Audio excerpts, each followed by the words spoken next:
my people. Sometimes I get tired and I say, I'm tired.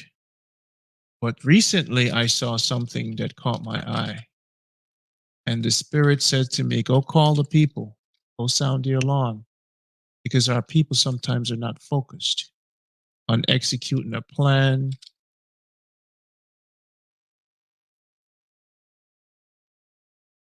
You know, we're not focused on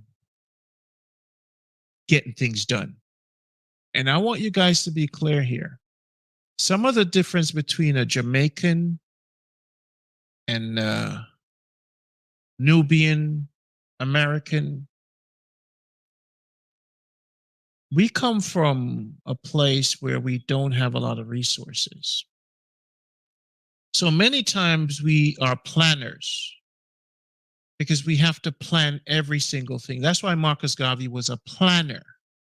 What makes Jamaicans great, we don't have resources. We don't have a welfare system. We don't have a lot of resources. What makes the brothers and sisters from the States great is that you guys have the libraries and the knowledge, technical training. But combining our strengths, we can make some changes. Now, the weather is about to change. And this is my concern. We're about to go into a world that we've never seen. Not really. We're about to go into a war, my brothers and sisters, we've never seen before. Respect for that donation. And this world we're about to go into, it's going to take some planning. And as grown men, our job is to protect our family. So you're not Christian, you're not Black, you're not Indian, you're not African anymore. What's the new word? You're going to become a survivor. You're now a survivor. You understand what I'm saying? You're now a survivor. Because you're going to have to survive what's about to hit us. And this is going to hit us so randomly, any given time. So what we are right now in this room, 30 of us, we're going to become survivors. So this is a great discussion. It's a great meeting because it's about rethinking. The video I put in the room from the tipping point, I want you guys to watch that video, that TED Talk video.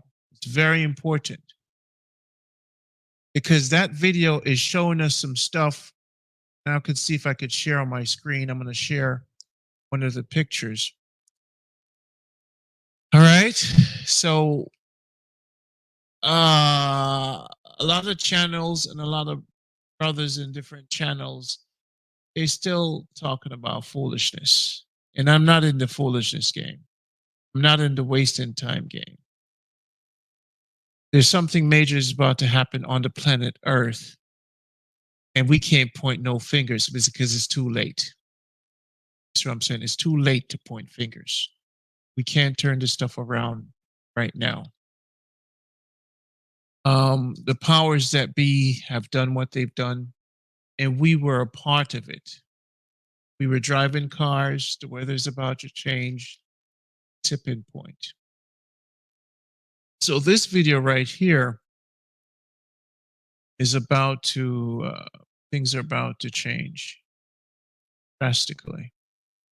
So what they're saying about the climate is that we're at 1.2.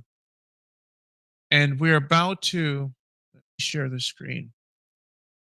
Let's share the screen here.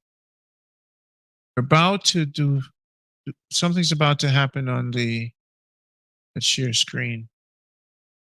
The tip-in point here. You guys could see the screen, right? Good. I am in my master program, and as I first generation yadi is the understanding that there's no safety net other than Heavenly Father. Now, let me explain something to you, Scarlett, because I respect what you're saying, and I have to respect what you're saying, and I can't. But you're talking to a master here of religion and a master. So the Heavenly Father can't buy a generator for you. You're going to have to do it. The Heavenly Father is not going to make the changes that you're going to need to make. The Heavenly Father can inspire you.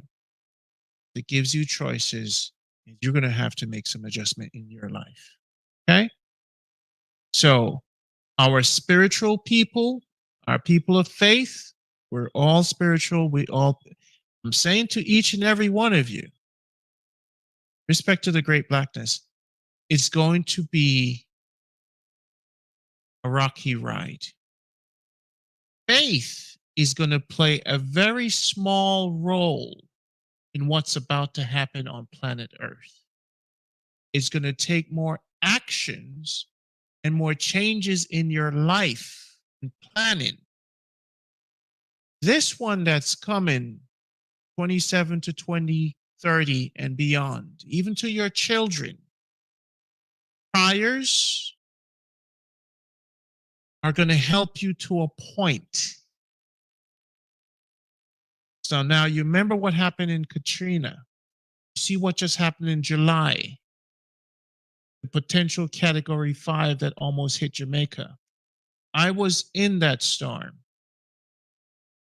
We're going to be having category 7s and category 8 storms after 2028, 2030. Okay? Did you guys hear me? We're going to see a category 8 storm in our lifetime. The earth has never been at this place. Now, if you look at this chart, so now for our spiritual people, mostly our ladies, our women, we are men. And the purpose for a man is to protect the home. Okay? So even doing this show, what we're doing, we're being proactive. Now, if I was just a spiritual man and I was just a man of faith, I would just depend on my quote unquote Heavenly Father. And I wouldn't come to you and I wouldn't say anything. So, quote unquote, what the Heavenly Father told me to do was to do this show. Make sense? Scarlett? So the reason why we're doing this show is because science plays a role.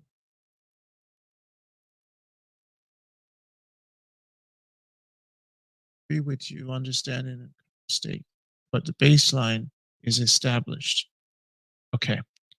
So we're going to have to agree to disagree at this point.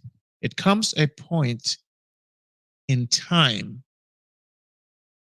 where reality and faith has to be balanced, Scarlett. I want you to hear what I'm saying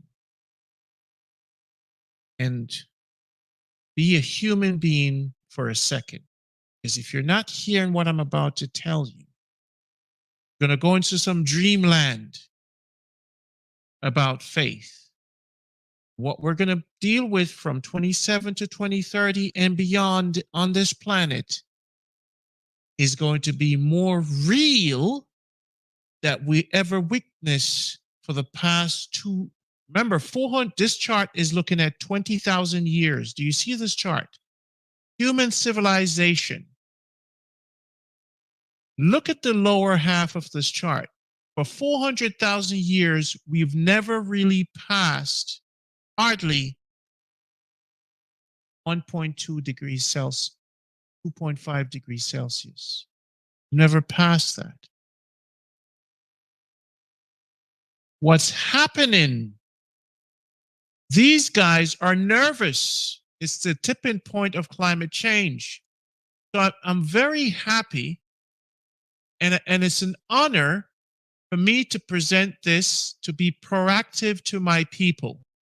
You're Christians, Islam. I'm not a Moses or a Messiah or nothing like that. I'm just a guy that's in charge of a network that I could bring information to my people. So what these charts are saying,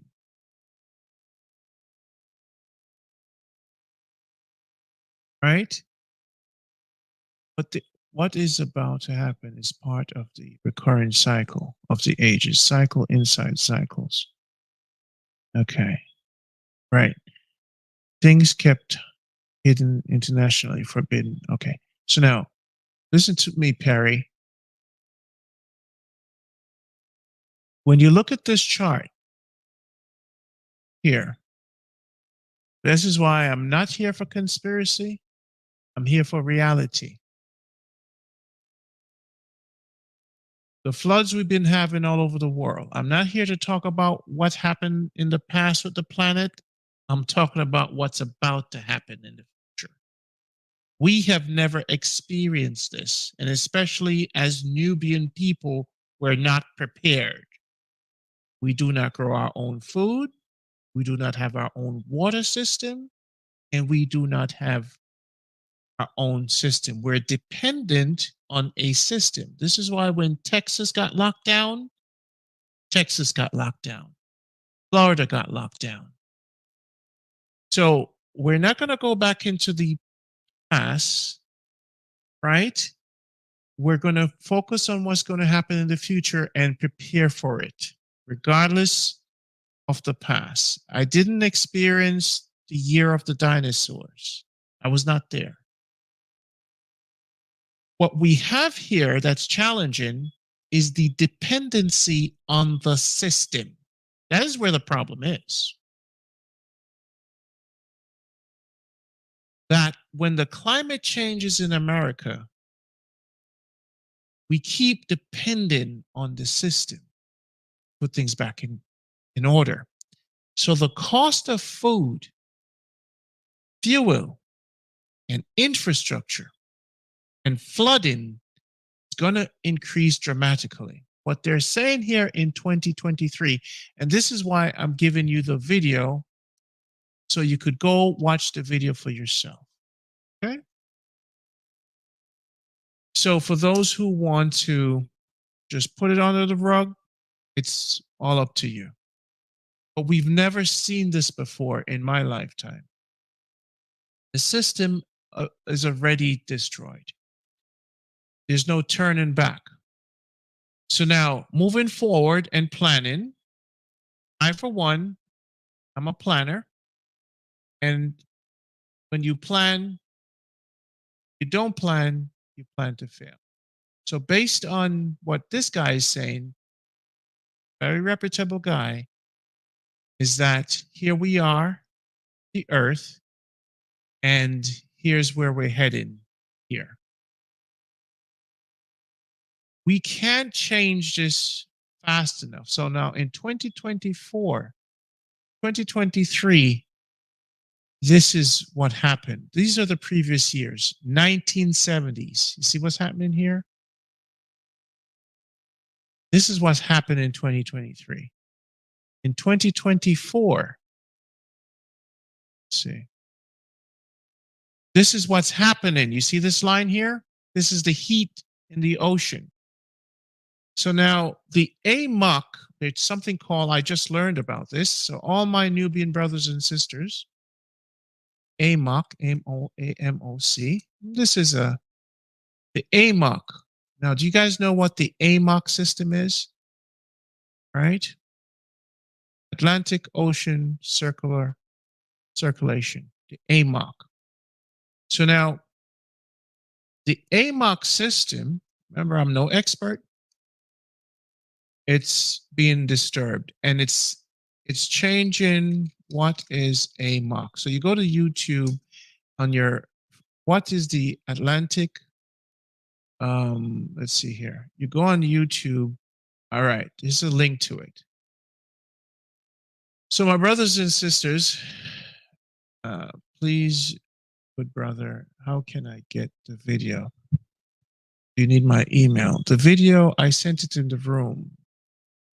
It's right there in the link. Okay, you could click on that link. And the video is called the tipping point of climate change. You could Google the tipping points of climate change. That's on TED Talk. Okay. All right. Respect. So now you guys have to learn what the AMOC system is. So now that's what is the Atlantic Meridian overturning circulation. This thing right here, brothers and sisters, is what you guys have to start learning about. Okay. So in our community, respect Perry, in our community, now listen to what my brother here just said. For us to protect itself, see some profound changes in the environment within the next 10 years that's going to... No, this video is about 10 years old. I didn't intend to play this video tonight. Listen to what he's saying. And I found out about this video on TED Talk recently. Listen to what he's saying. No, listen to me now. Listen to me now. And there are always circumstances beyond our control that set other things in motion.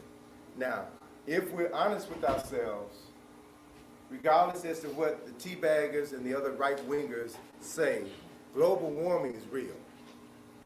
And we, collective we, have so screwed up the environment that I guarantee you we're going to see some profound changes in the environment within the next 10 years that's going to force us to start doing things differently. You're going to have hotter summers. The price of oil is going to skyrocket. We're going to be forced to make some changes, and not everybody is going to be able to make those changes. Right? And so what history shows us, one of the beautiful reasons of studying history is that history shows you what has happened in the world over time, regardless as to whether or not people were ready for what is going to happen.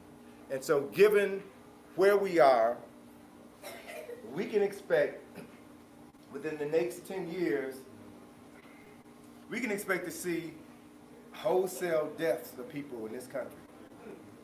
We can expect to see that, either from disease or man-made catastrophes or natural catastrophes. You know, you look at what happened in Japan yesterday, right?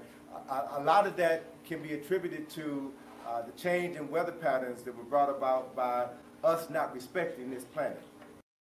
All right, my brothers and sisters. So now, this is what he's talking. Now, back to you, Scarlett. You talk about the Heavenly Father. This show is divine because I did not plan this show. I point to that video by accident. I did this show by spirit. Our meeting tonight is important. Everything is synchronized. So we have to prepare ourselves. And the reason why I'm doing this is because we have access to the network. It is my responsibility for my brothers and sisters, regardless of your faith, is to plan so we could plan for the future. So here we are in 2024. The line is showing, the purple line is showing here that the temperatures are going higher and higher. And what this guy is saying, the experts, just like in the movie 2012, they're nervous. So now I'm 51 years old. So what they're saying is, if these knuckleheads, governments, don't get their act together, before they start getting, you know how whenever something catastrophe is happening to the world, That's when everybody start coming together. This is what's about to happen. So what he's saying is, this is the drastical change we have to make. Now look at this here. We're talking about 2020 here. This right here is 2027, right around here.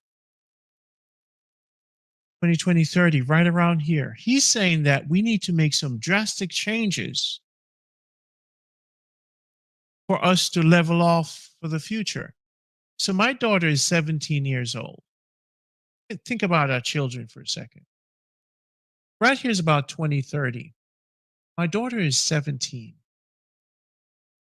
So when my daughter gets to a certain age, she's going to find a world, if something doesn't change drastically, government and the world.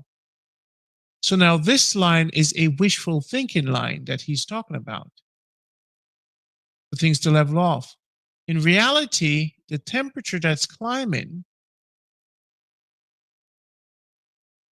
my prediction is going to keep climbing like this. And I'm sure you guys can agree that 2040,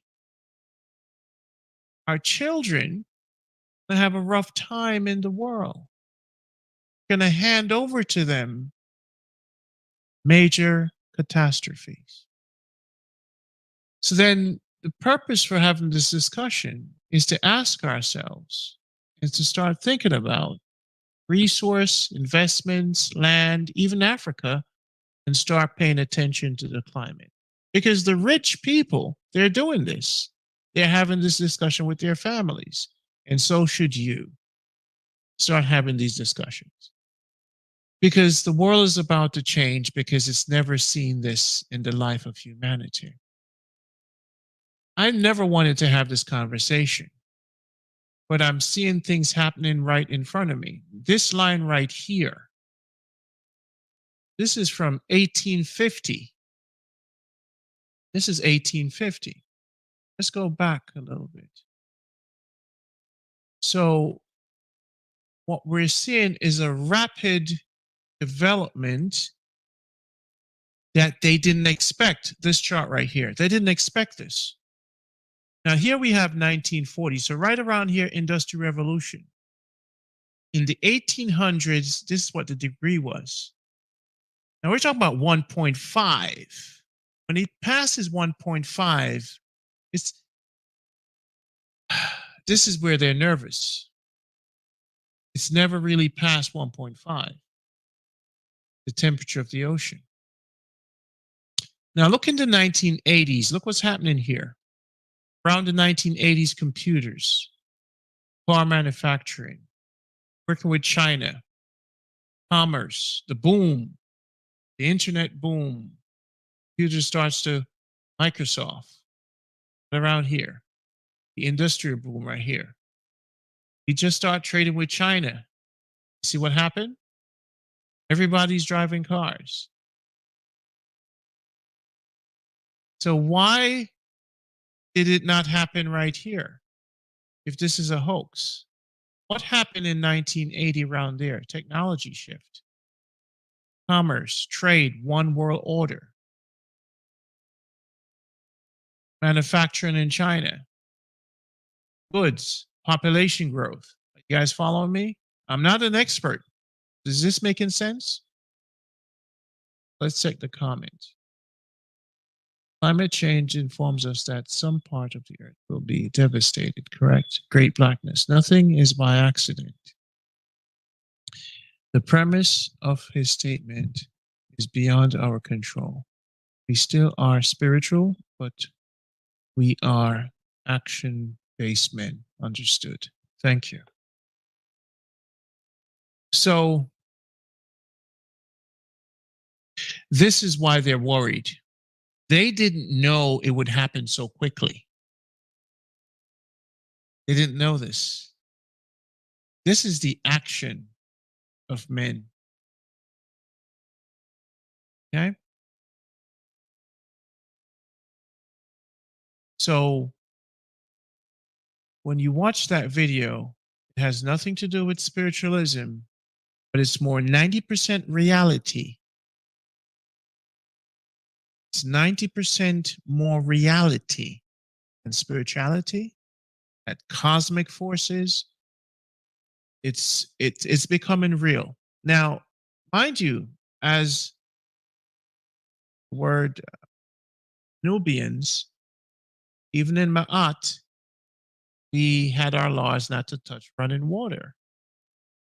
Somebody came out of a system and they changed the laws and they became greedy, and nature was not a part of their focus. So we became a part of their system, and we drove the cars and we got the jobs, and most of us didn't go back to Africa and purchase land and plant our own food, or in North Carolina, South Carolina, or Florida. We didn't want to go back on the farm because we were quote unquote slaves, some of us, right? But pointing fingers at this point is not going to help us. So as Nubian brothers and sisters, Christians, Muslims, this gathering here, we have to be productive thinkers, not overly spiritual. We have to plan. We have to talk to our families and be prepared for what's about to happen. Because the rich man is planning. The poor man can do what he wants to do, but there's going to be major changes. And this change that's coming, we can't stop it. So 2027, moving towards 2027 and 2030 is going to be a very challenging for our children. So location-based investment, land, farming, it's a new thought process. Some isolation because of the increase in crime. So when you live in communities that are dependent on the system, you're going to find the crime rate is going to increase. The Thunderdome concept. Now look at this line right here. 2030, right here. See what they're predicting here? 1.5 self almost impossible without overshoot. What they're saying here is once it passes this, the overshoot is this. See the high overshoot? The temperature is going to go, it's going to have an overshoot. Now, when it has an overshoot around 2060, 2050, so you're saying you're not going to be here. My daughter's going to be here. Our children's going to be here. So this is why I'm loving the show, because of this graph. What it's showing us in reality, after 2030, right here, we call quote unquote the New World Order. The New World Order is going to be on a whole different level. It was never about G5 or the virus. I predicted this in 2018 when I was in Jamaica talking to my people. And I said to them, don't worry about no little virus. Know about who's planning to kill you. All of us is a part of this. All of us. What's going to happen to our children in 2040, right around here, 2035, it's about to get real. It's already getting real around here with the heat. Around here. And moving forward to the overshoot. So what's happening? Oh, I'm open for comments. I'm open for dialogue. What are your thoughts?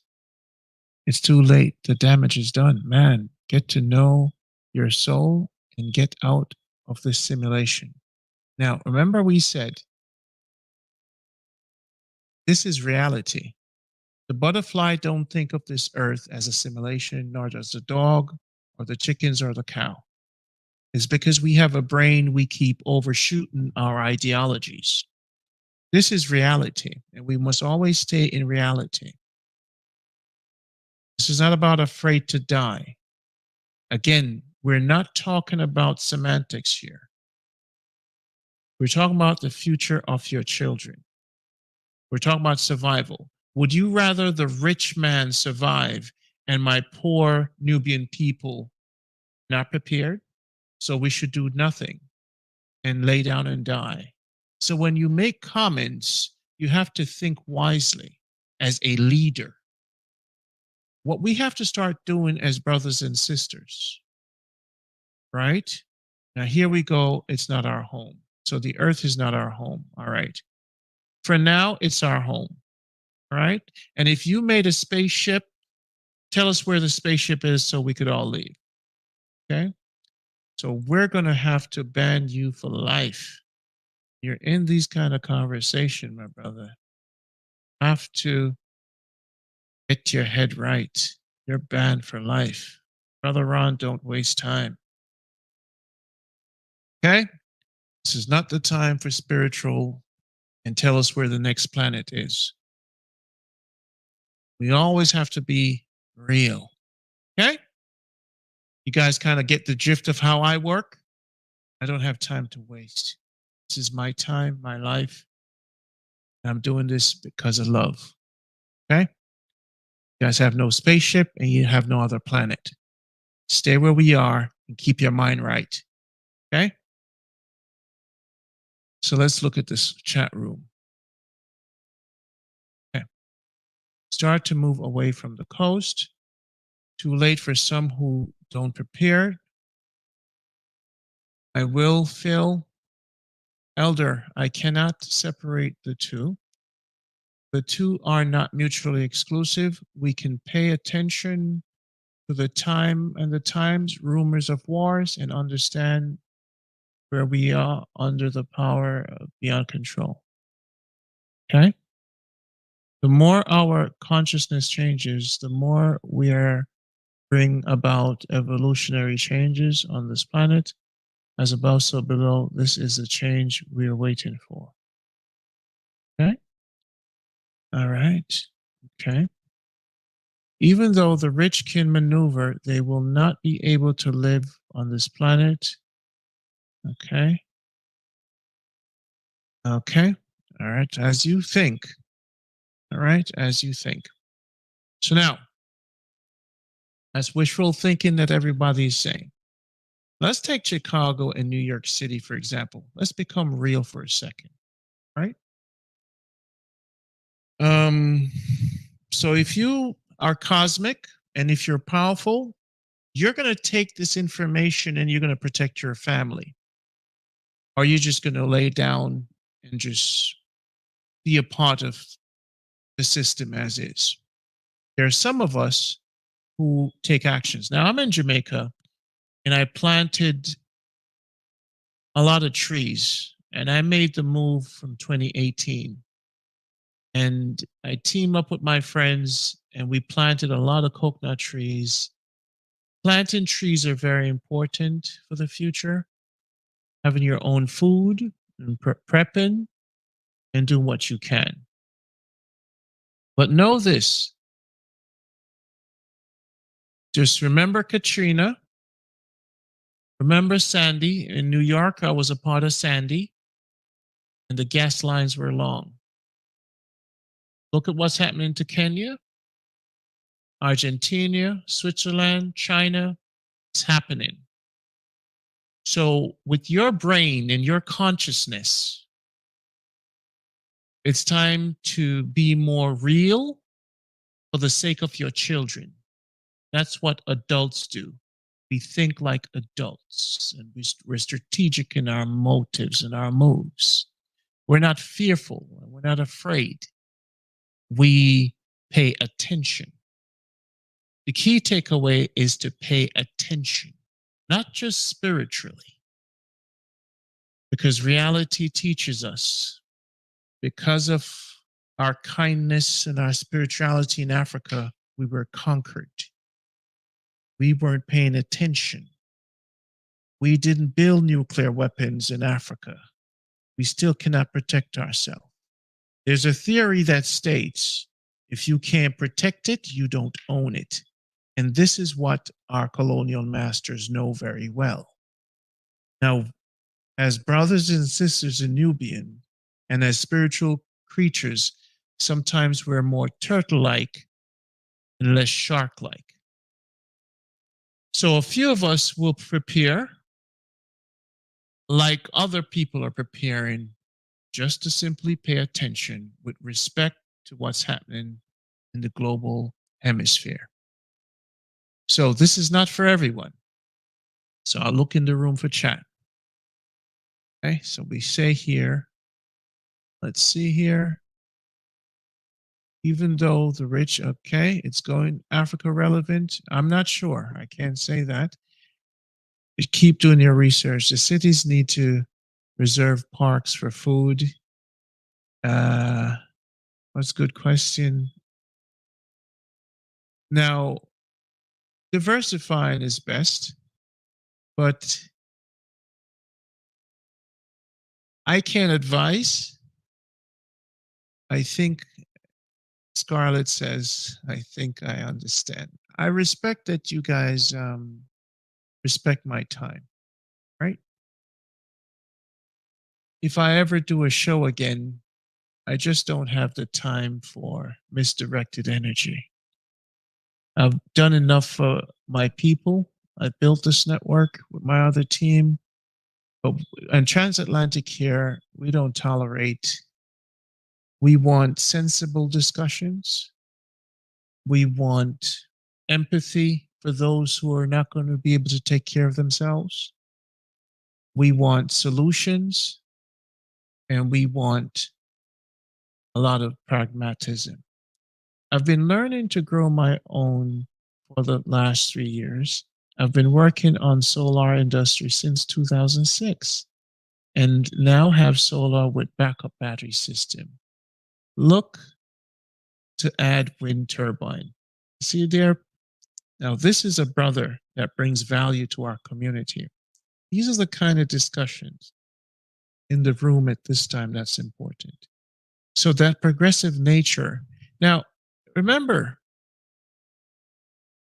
if let's say they did fire a nuclear weapon and all of us as Nubian people just did nothing about it, became spiritual and just lay down and die, and we didn't build bunkers, what would our children say about us?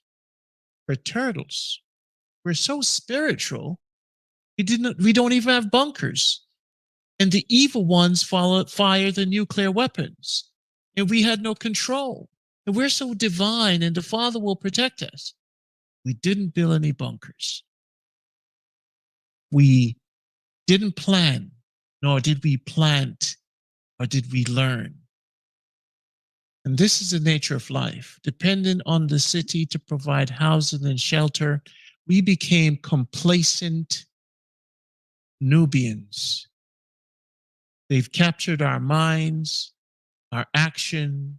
We play our Xboxes, watch our television. We became extremely spiritual, looking for the other planet to go to, waiting for the Anunnaki. We're not from here. We have given up on our own survival instinct and our own defense. And this is where everyone becomes a commentator.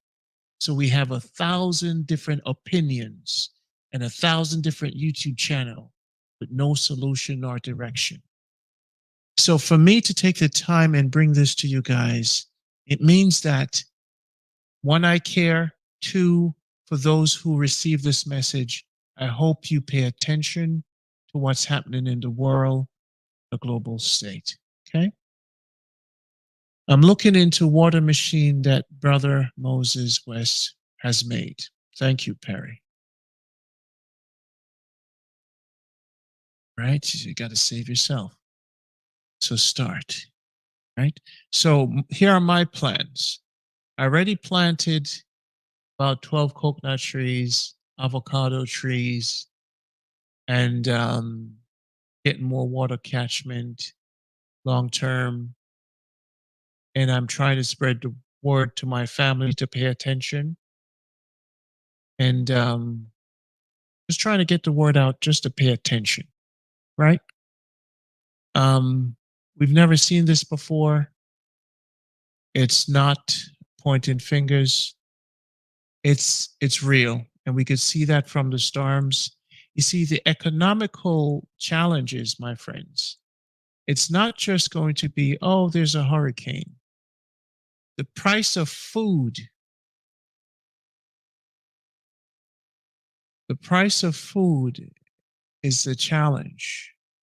Cost of living, increase in crime. And we understand the nature of our communities, how whenever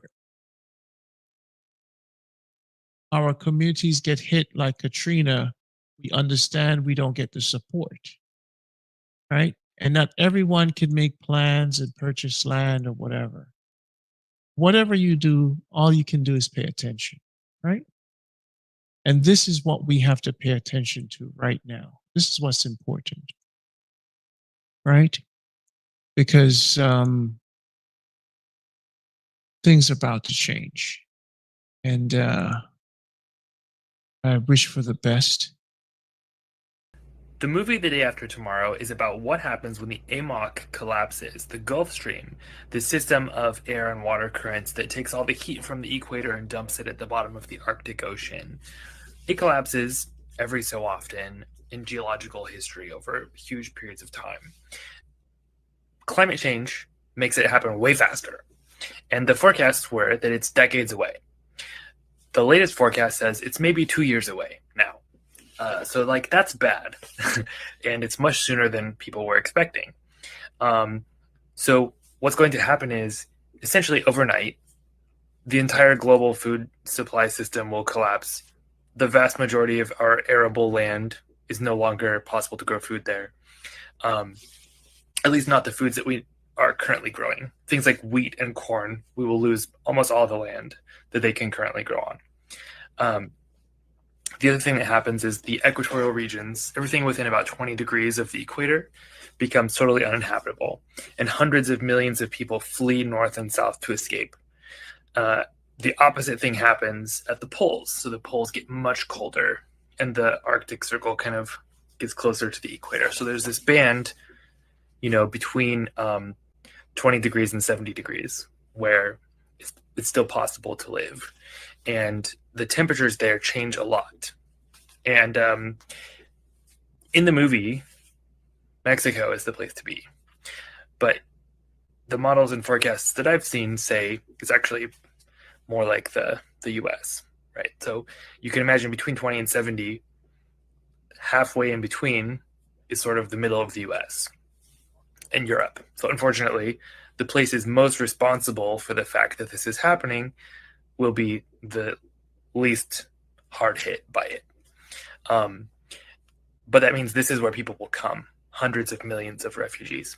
The International Monetary Fund says we can expect 143 million in the next 20 years. And this is before the latest forecasts that are pushing the timetable forward.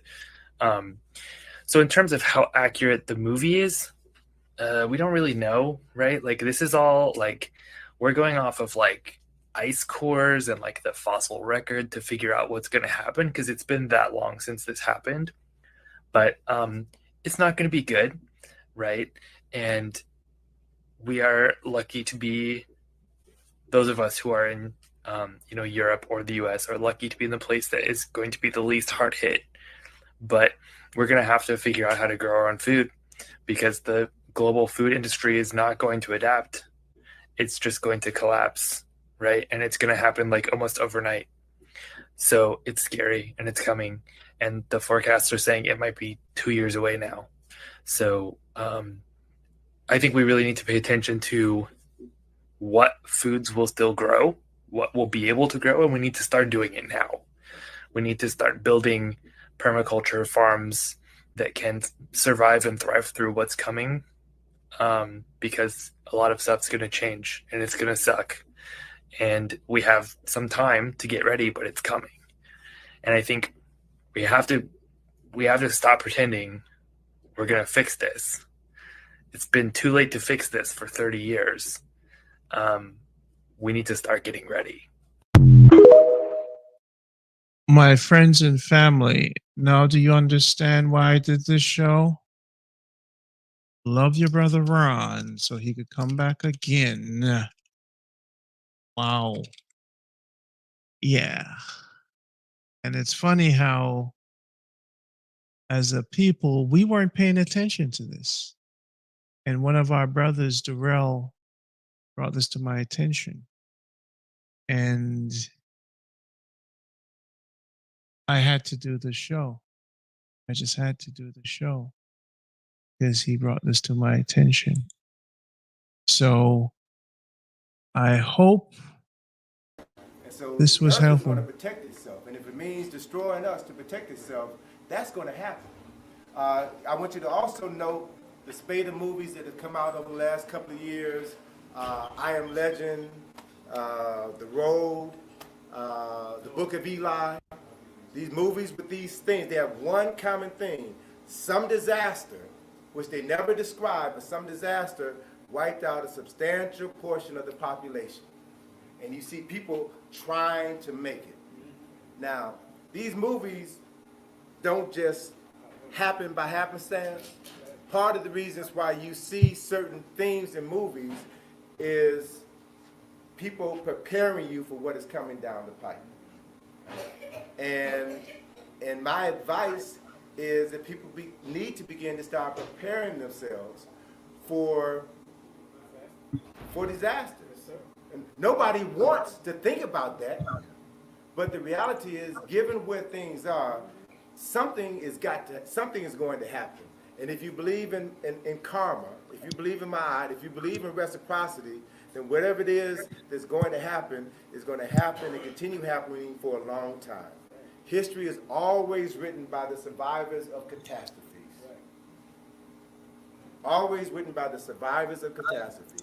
And the survivors are usually a small handful of people who were in tune to what was happening. They're in tune to God, the Creator, whatever term you want to use, in tune to nature. And so they were in the right place at the right time to be spared. And they knew how to survive the difficult times in order for humanity to replenish itself. You see that pattern happening over and over again throughout history. So why are things going to be different on our watch just because we're here? Please, we're not that important. We really aren't that important in the overall scheme of things. So if you want to look at making a contribution to humanity, look at what you can do to make this world a better place. How can we stop consuming less? If there were, just think about this, for example, if there was a disaster that was either brought on by an earthquake or a tornado or a storm, and crops were wiped out. You know, a large percentage, over 40% of our food comes from California. Now that doesn't make a whole heck of a lot of sense to rely on the West Coast, which is in danger of being destroyed by an earthquake. You know, they're predicting the big one is coming. They don't know when, but they know it's coming. So why would you depend on a region of the country that may probably be destroyed? Is there anybody out? You guys hear me? Is there anybody out there that wants to go on the StreamYard and make a comment? Perry, much respect to all who came out here. Much respect, because you know, you sign up to tapvideo.com, right? www.tapvideo.com. So we have your email addresses. We're going to start set up back the donation stuff. We're going to make t-shirts. We're going to make business cards. We want missionaries to going to build an app. We want to be able for you to download the app, you come on the shows, and we start building our communities again. We're a productive channel. My quest for knowledge, I'm left lacking. Scarlett, talk to me. What are some of your questions? How can we help you? You're talking about what to plant. Well, plant trees. Trees, they're the first thing you plant, avocado trees. Even if you have family in Florida, plant as much trees as you can. Even if you have friends with land, just go on their land, wherever, and just buy trees and plant trees. That's the first step, because you don't have to maintain those trees. So wherever there's climate to grow trees, if you have a friends in Jamaica, if you got friends in Florida, just plant a lot of trees, because when the climate changes, avocado trees will survive. If it's too much rain, you're not going to have a problem with coconut trees. You're not going to have a problem with avocado trees, soursop trees, mango trees. You could always farm indoor with your vegetables and your food, and you could freeze your food. But for survival and food preparation, you go to YouTube and start searching and researching for homesteads, the best locations to plant food. Florida, it doesn't matter what's going to happen. All you have to do is to plant stuff you could even dry and store for yourself. You're going to have your fermented tomatoes in your jars. You're going to have your peas, your seeds that you're going to need. You're going to need place to store stuff. It's not about something's going to happen tomorrow and you're going to start stacking food. It's about even creating a network and having a discussion and looking where you live and asking yourself, what happened in the last flood or the last hurricane or the last tsunami? What happened? What was traffic like? What was the price of gas? What happened in America where you were? Now, we know that 50 years from now, what they're saying is right between Canada and the US is a safe place to live. What they're actually saying is some places in Africa will be inhabitable, even as far as let's take a look at this picture. Climate check. So Texas, Florida, all these places. Somebody hinted at, the reason why they wanted to build this wall between Mexico. It's not just a political thing. Brazil just had a major flood. So all you got to do is look at floods in the world, and you will see a continual challenge that we've been having recently, right? So your generators are important. Your water supply with your tanks later on as we're progressing. Saving up your funds, and go to YouTube and search for survival tips and stuff like that.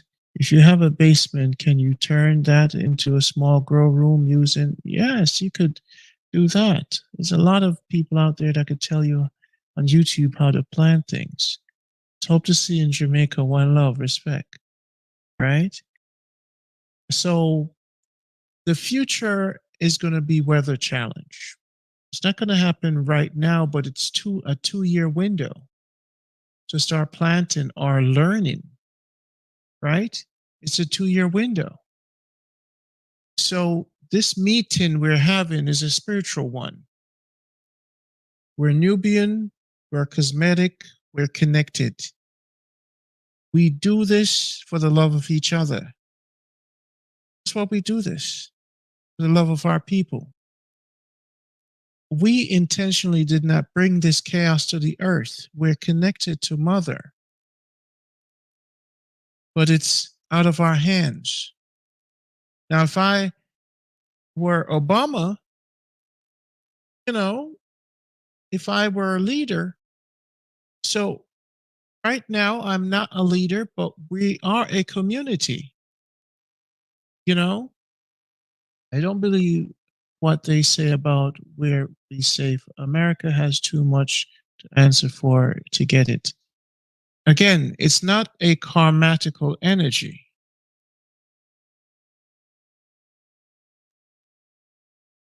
If one poisons the earth doesn't care who poisoned it. We drove cars. We worked in their jobs. all of us didn't leave the system. Garvey told us, hey, can half of you or a quarter of us, Marcus Garvey told us, can we go start some of us in Africa at least? Many of us didn't make the move when Garvey was alone. We were too intelligent, too afraid. Now, I'm not going back in time and say, if we done this, well, let's look at Mount Kilimanjaro, Kenya. Let's look at high grounds. Huh? We survived in Africa for thousands of years. You're right. The motherland, be fine. We'll be fine. But it's not, you see, if I go to Africa right now, I'll go get some dirt and I'll do my thing and we can make it happen anywhere in Africa because of technology and solar, right? Question is, when the climate starts changing, where will the rain be? So you're going to have to kind of start to figure out how you're going to get water. And secondly, what's the kind of land that's going to be affected by drought? You see, the challenge we're having here with this climate change, it's unpredictable as far as growing of food. So with money and technology, what you're going to find is those who have the money, they will. This is why Bill Gates bought up so much land. So we're thinking about Angel Network. You see that guy right there at the Angel Network? I want you to put your email in the room. Part of the reason why I wanted to do this show, because this gentleman, Perry, put your Angel Network, put your email in the room. Perry, I want you to connect with this guy right here, and I want you to work with him. Angel Network, Perry is pretty powerful. You guys want to connect with this guy. He has what, 9 acres in Kenya? How much land do you have in Kenya? So now connect with this brother here. He's our brother of the network. He understands Africa very well. I'm going to Great Sustainer and be a part of the majority. This being said, in the 90s, I drew out a design for refrigerating in the Arctic. Okay. Put your email in the room, Angel. So whoever wants to contact someone of intelligence as far as long-term planning, as far as Africa, there's your connection. So this meeting was very meaningful, right? Angel, can you go on stream and just talk for a second? Do you have the microphone for that purpose? So connect with Perry, connect with anyone who wants to connect. So my prediction is that we're powerful Nubian beings, and we have to start working together regardless of religion, faith. Everything is about reality right now. Climate fear fixed. Let's see. Tipping point. I'm just concerned. I'm thinking about the children, you know. So the Angel Network has 9 acres in Kenya, right? So I'll be off to Kenya soon. I'm going to build a house on his land. So we're also good. So if you guys want to build a diversify and plant some trees on his land, connect with him. It's 9 acres in Kenya. There goes your business associate. That's how we got to work together. Plant as much trees as we can. That's all we can do for now. Let's see, present. Let me share the screen again. So I hope this presentation was helpful. This is Brother Ron, and this was divine in a lot of ways, and I hope the Almighty gives me the strength to continue to support my Nubian people. And I hope TED Talk don't mess it up. Let me see if I play something. They're gonna shut me off. You know, I'm asking my brothers and sisters. Tell me if you hear it. Subjective assessment that science can give today. And it starts here. We've reached 1.2 degrees Celsius of global mean surface temperature rise, the warmest temperature on Earth over the past 100,000 years. We have just scratched on 1.5 degrees Celsius as an annual mean in 2023. But what worries us most is this. We are starting to see an acceleration of warming over the past 50 years. What, you want to be on the live stream? You need to talk about your ideas. Let's see here.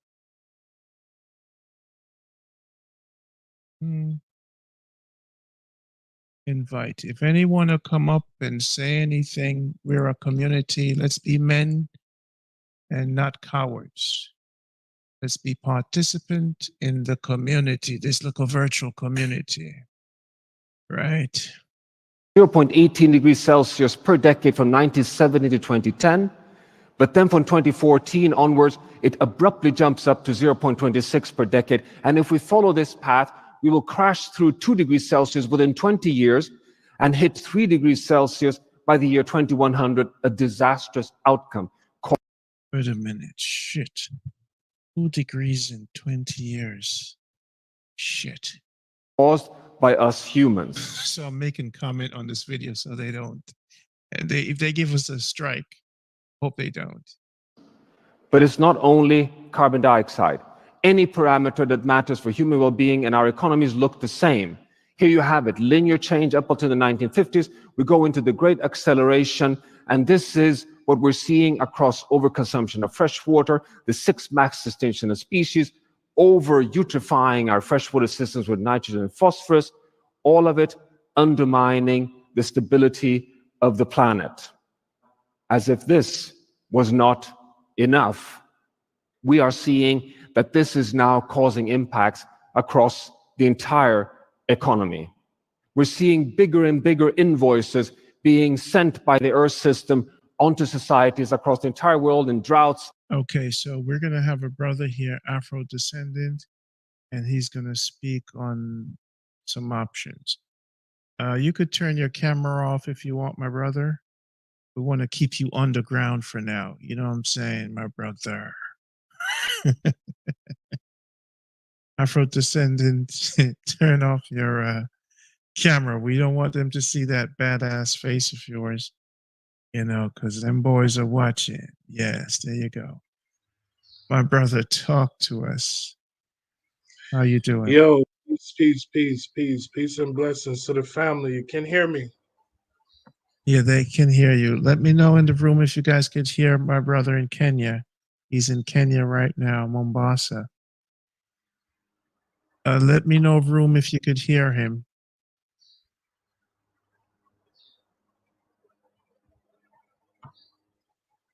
Let's see here. We're waiting for them to confirm. Oh, there's Phil. Phil is on the stage. Phil is in the room. Phil, welcome. Hey, Brother Ron. How you doing, Phil? Your age, where you're calling from? Yeah, I'm 47. I'm calling from New Jersey.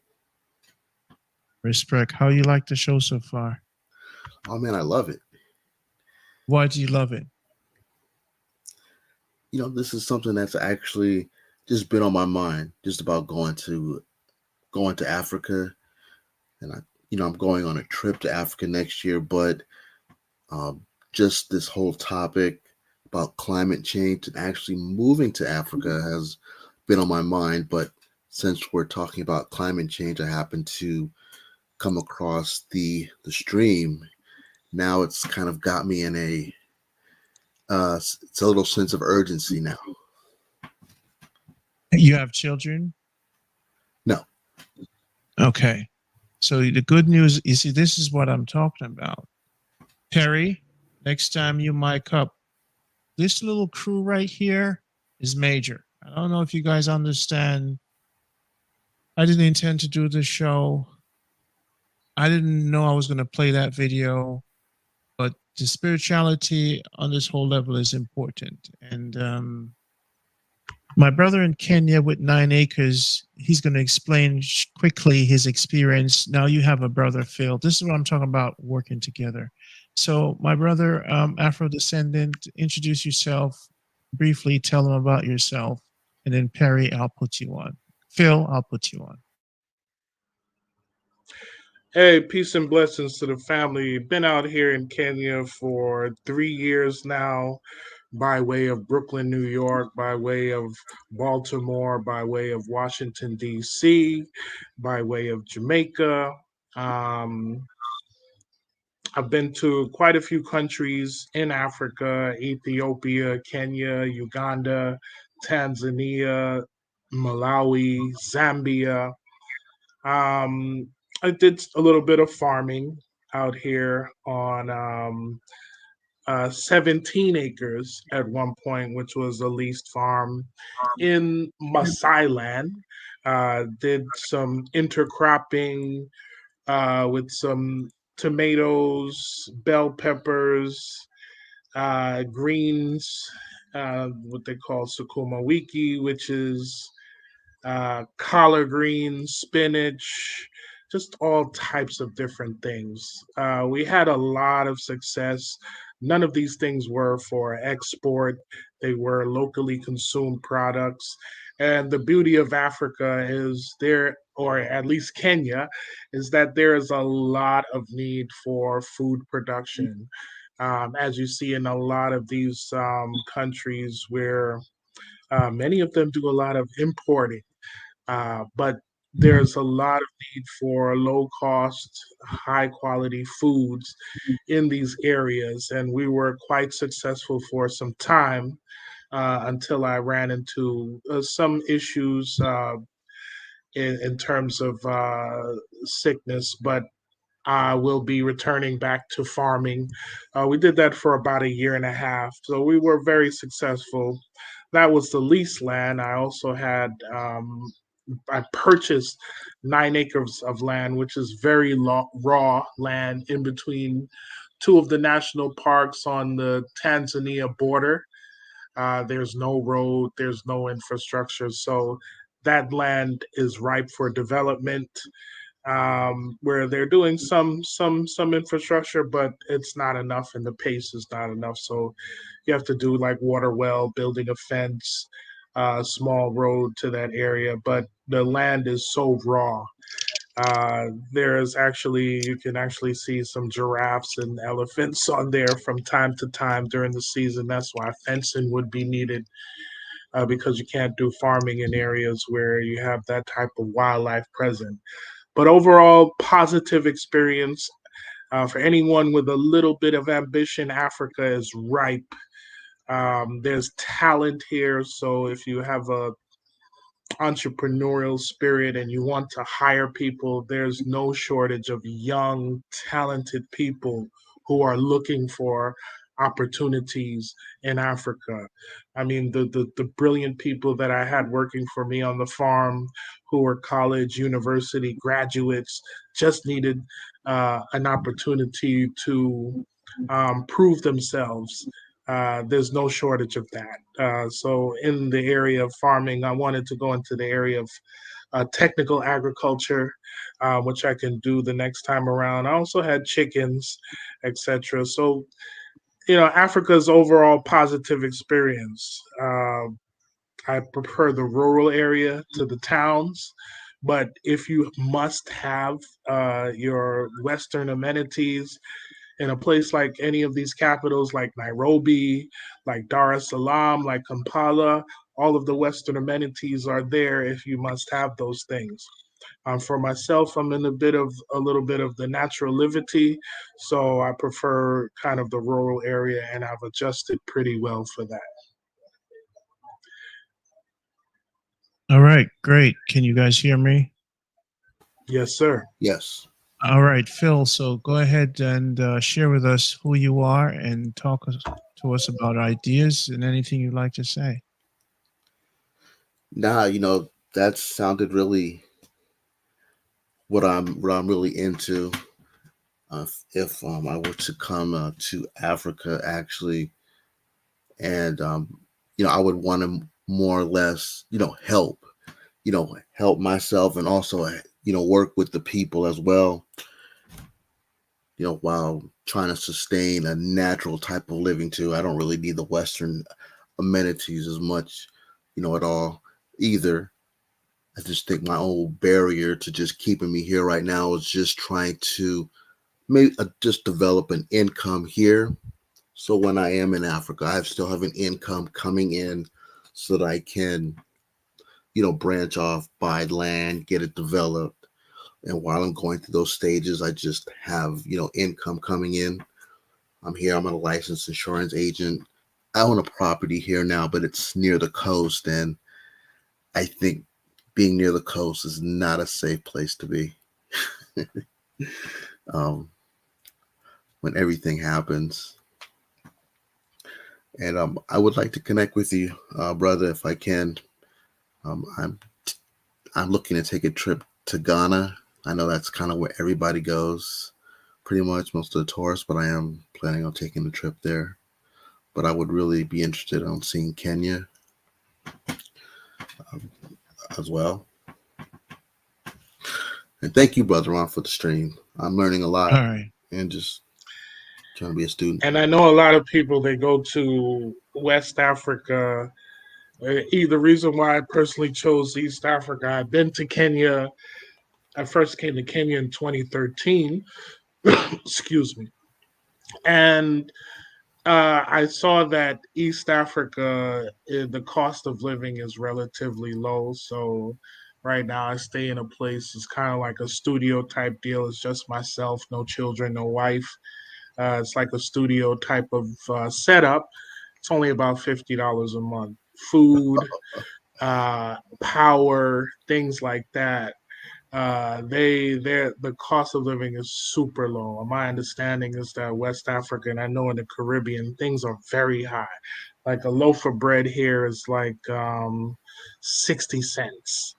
And so the cost, people here are complaining because the money is not flowing. But someone with any type of Western income, I even calculated at about, if you can even have an income of about 30,000 US in East Africa, you can have a modest living, right? Decent living.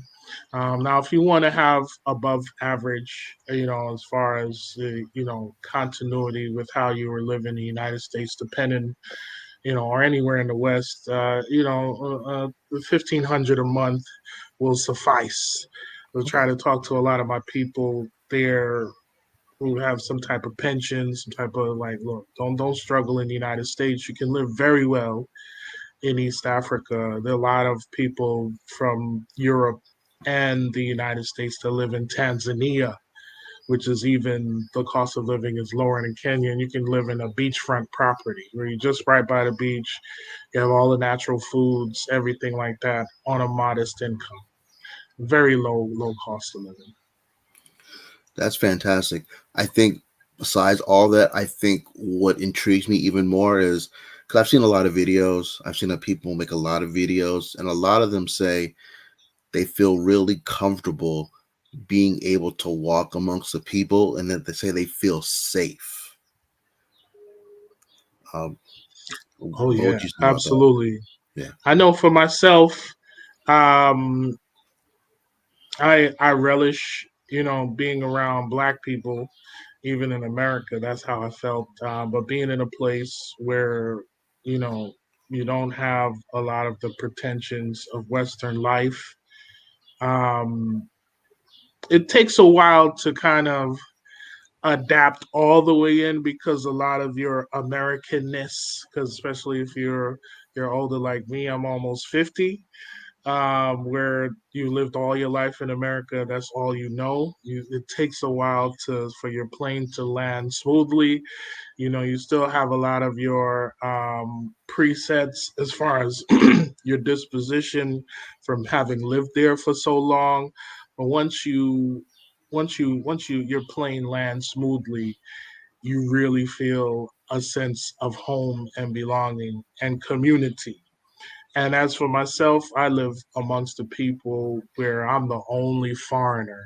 So, I have to adapt to the language really quickly. But, other than that, people pretty much treat you like community. And that's a feeling I hadn't had in America since the 80s. And, something that makes me say I never want to come back. Fine. Hey, brother, I hope we can exchange emails. 'Cause I definitely would like to keep in contact with you. Definitely, because I'm definitely coming. I would say coming home, but I'm coming out there definitely. Yeah, I'll put my email Respect, in the man. chat. Respect. Put the email in the chat for us now. Mr. K, Amara, did he leave? I guess he left. I'm gonna call someone else. But Phil, man, tell us about some of the planting or your ideas. Like, what would you plant, or based on our discussion, climatical changes? You guys hear me? Yeah. Can you hear me? Yeah. Yeah, we can hear you loud and clear. Okay. Phil, so talk about some of your ideas moving forward based on what we're discussing about the climatical changes. What would be your mission in Africa? How would you get up and running? I've really watched a lot of videos from people that are, have moved to Africa, and basically the first thing I would have to do is get citizenship. So I have reached out before to just Ghana first, trying to reach out and get citizenship. So I know that is, very important, and I would definitely have to do my due diligence on, what part of Africa I would want to really live in. And I was thinking first just Ghana, because I know a lot of people, they just go to Ghana, but Kenya sounds very interesting. I would definitely do my research, but once I narrowed it down, I would like to go there. But, after that part is really settled out, then I would think about a residence. I saw some people that were building apartments, and I would look for a home. I don't need very much to live on. And I saw people that have water catching systems. They didn't need a lot of food. I don't, I eat natural, I eat raw food. And so that's not going to be a really big issue. I would just like to do a lot of research on buying land. Like I said, I've seen a lot of videos, just a lot of YouTube videos that are saying buying land can be an issue depending upon who you're buying it from and things. So I would start doing, like, after today, I'm going to start doing a lot more research on all the facets of just moving to Africa, because I really do like to do my due diligence. So before I do let something. me stop for a second. So here's the good news. Yes. Here's the really good news. Again, divine order. This guy, Afro descendant, not only he's a brother, but he's part of TransAtlantic. Okay. So this is one of the big wigs. So the good news for all those who are listening, if you could put your email address in the room, Afro descendant, he's now your big brother when it comes to Africa. We're talking about a big wig, an extreme Pan-Africanism, my brother, that will mentor you to make sure you're okay in all aspects. We're not just talking about fly by night. So we're talking about down to the detail of business or all this stuff. So as far as Pan-Africanism and transatlantic, this is the guy who's the experienced African traveler and knowledge base, so this little meeting right here is very important, very, very important that this happen. So I'm very thankful for all this adult conversation, this reality conversation, where we could make leaps. I want to jump to Amara, my brother Amara. Unmute your mic, so you could introduce yourself. This is Kai Amara. Is he there? He is muted right now, and I'm going to call someone who called in while we're waiting on my brother right there. So, Yes. Phil, you don't. Can you hear me, brother? Yes, my brother. How you doing? Doing great, thank you. How are you? Thanks for the show. I'm supreme, man. Oh man, So thanks now, for the who yeah. respect and love? Who you are? How old you are? What are your objectives? What did you get from the show? Speak to your brothers. Yes. My name is Crusader Amara. 20. I'm 32. I'm living here in Texas. I'm just in the same kind of vibe.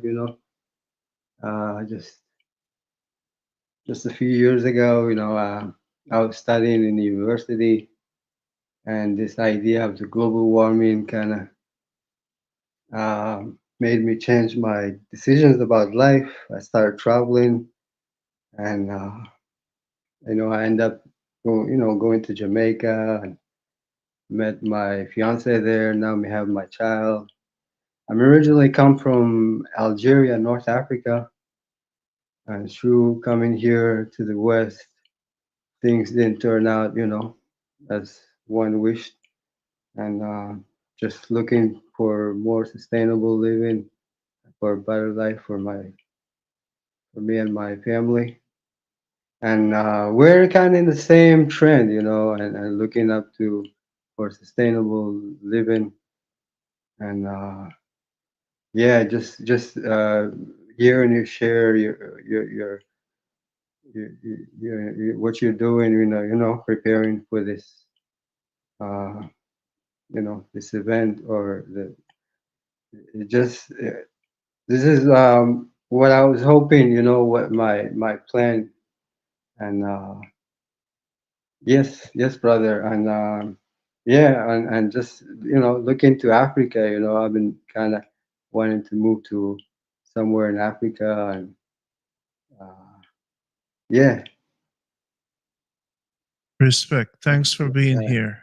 yes, Respect brother. to all the Thanks grown for thanks men. for thanks for the for such topic. I think it's very relevant, and like I said, I'm new to this, but this is a really good time for, like you said, in the next few years. And yeah, brother, very relevant. Well, I guess I might have to start. I might have to come on a regular basis. We have to build a website quickly in the app.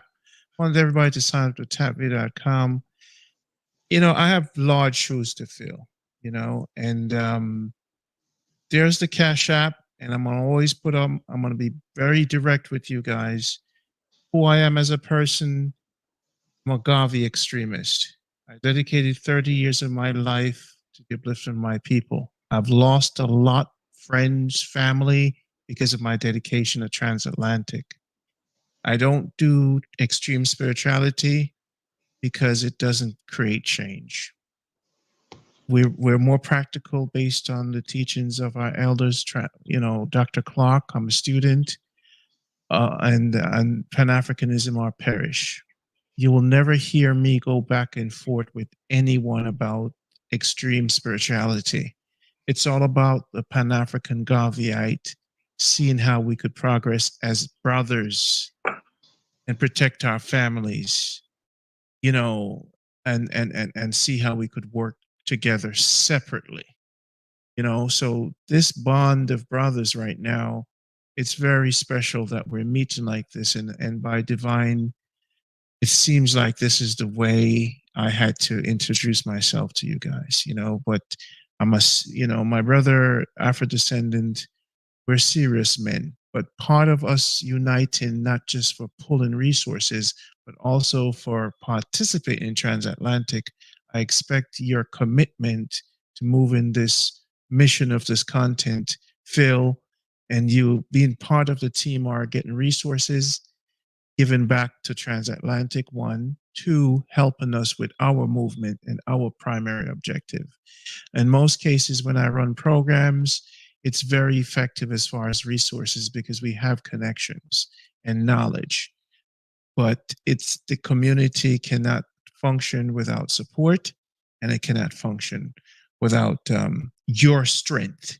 So the initial mission is once you're part of this network, the objective of the network comes first to keep spreading the teachings of our elders.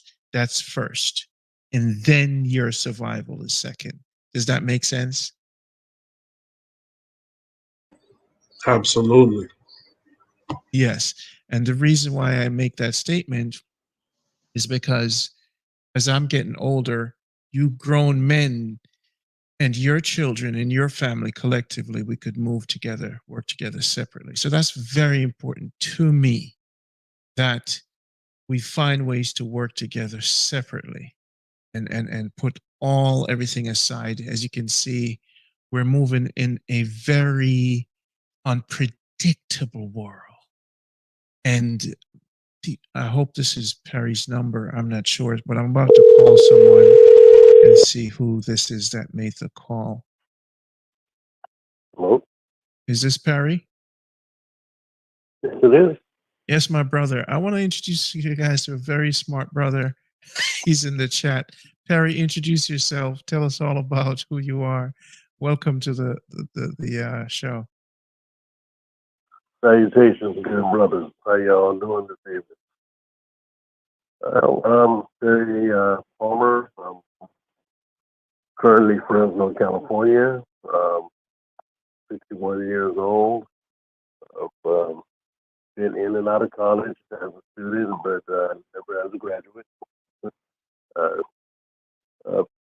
Outside of business and music, I had taken architecture for a short time, and that's where I have my introduction to solar, and been in that field ever since. I have a long time prior to Hey Perry, is it speakerphone? Are you on speakerphone? Or tell us about your phone? Can you get closer to the phone? We can't hear you. Let me see. Oh, okay. Yeah, I am on speakerphone. Got my earplug inside my ear as well. Okay. Let me see. Let's see. Bear with me, please. No problem. Take your time. Okay, now I'm on speaker. I was on the headphone. That's better. Okay, is that better for you guys? Afro-descendant, that's better, right? Yes, sir. Okay. All right, go ahead, sir. Okay. Well, do I need to start over or just? No, you're good. That's all. You're good. You're good. Okay. Yeah. For years, I felt often like I was in my own. With having said that, like I said, there's been things that I've come up with. I consider myself an amateur inventor or something. Many ideas written down, sketched out on paper. I tested out a few invention places that's supposed to help you with those inventions, and only to see them fail at me testing them. They were going to say that, oh, we never received it. Send us something. No, I sent it to you. And now you're trying to get something else out of me. So I know that you're not trustworthy to work with. So most of my ideas stay in my papers at home. And there they will be until God makes a move some way, somehow, for something to manifest some kind of way with someone's trustworthy. All right, this is great. It's a pleasure to meet you. You seem very knowledgeable in the chat. Tell us about a little bit of the farming, something about technology and farming. Well, as I said, I just barely started, so I am still learning how to get it right myself. I would prefer to be more natural, organic, and permaculture type of farming. And my wife and I recently talked about vertical farming as well. But we live here in the city, so our land space is not that big enough to expand and do anything major. But what we could do here would be enough to suffice for our house and our neighbors. Technology wise, we're been out here. Drip irrigation is something that we're known for starting out here in Fresno. That's just one aspect. There's multiple ways to me of looking at how to do the farming, and I think permaculture farming to me would be one of the better methods of farming, since you can have multiple types of plants and growing symbiotically together and around each other. And therefore, even though one may take up this type of nutrients from the soil, but yet give off another kind of nutrients back, and vice versa with others. So they, certain foods and plants can grow together that way. And I think that helps keep the soil kind of healthy and well together. As I said, I'm still learning. All right. quite a So, bit. okay, good. So the good news, But- Afro descendant, touch on your vision as far as this condition where the degrees are going to increase. What are some of your suggestions what to plant? We're talking about change in temperature. Talk about the U.S. and talk about Africa. What would be your strategy for our people? Well, No, not you. strategy. Not African descendant. Not you, Perry. I'm sorry. Not you. Okay. Not you, Perry. Afro descendant. Okay. All right. Yes. Yeah, Perry, those were great ideas. Excuse me. So yeah, but in terms of climate change and the current system of agriculture and food systems, it would require an entire societal change and approach, right? Ideally, permaculture and vertical farming, that would be the ideal state. Um, in order to reach that point, there would have to be entire societal changes. I know when I first came to Africa and started planting, I wanted to implement many of those things. However, it was not possible for uh, commercial farming to feed a lot of people. You're talking about into the thousands, um, because of the cost that goes into organic farming and the losses that you would sustain. In order for soil conditions to get to the ideal state, it takes a few years to get to that point, and a lot of investment. I too have watched and studied and researched many permaculture projects, and it takes a few years to get the soil to the ideal condition. You incur a lot of losses until you get to that ideal state. However, the reward um, is definitely there, but it takes a huge amount of investment to get it to a scale where you're feeding a sizable amount of people. Pineapples in LA, will Kenya survive the climate change catastrophe? That's a very good question. You see a lot of that in Kenya now. There are impacts in Mombasa where it's normally hot. You're seeing a big cooling this year, and many people talk that it's attributed to El Nino. There are typhoons as well. There's a lot of rain this time of year where it's normally very hot and sunny, but we've seen rain every day. And tying that back into the farming, the question from Brother Ron regarding planting, there are a lot of factors that play into that, to include carbon emissions from overgrazing, lack of replacement of the greenery from the farming from in the pastoralist areas. Where I was located specifically was a Maasai pastoralist area where we had a lot of fighting over the area because much of the area was desertifying, where it was slowly becoming a desert because of the grazing. We had to pump water from a nearby river because it's in the foothills of Kilimanjaro. So my area would be where my farm was one of the only areas that was green. So you're fighting with the local pastoralists who want to access your green area to feed their cows. Um, so it will require an entire societal change in order to get to the ideal state where the temperature is not being impacted by carbonization, the emission of, from a large amount of cows who impact the environment and overall impact the weather changes as well. So it's not really a straightforward response without the overall change. Just to give you a little more insight before I turn it back over to you, in the world before colonialization in Kenya, people lived in a permaculture type existence where mostly subsistence farming.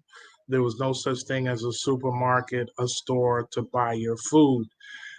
When you introduce commercialization of the food system, you take the responsibility away from the individual and you put it in the hand of large corporations. Fast forward 100 years, now the entire society knows nothing about subsistence and permaculture type farming.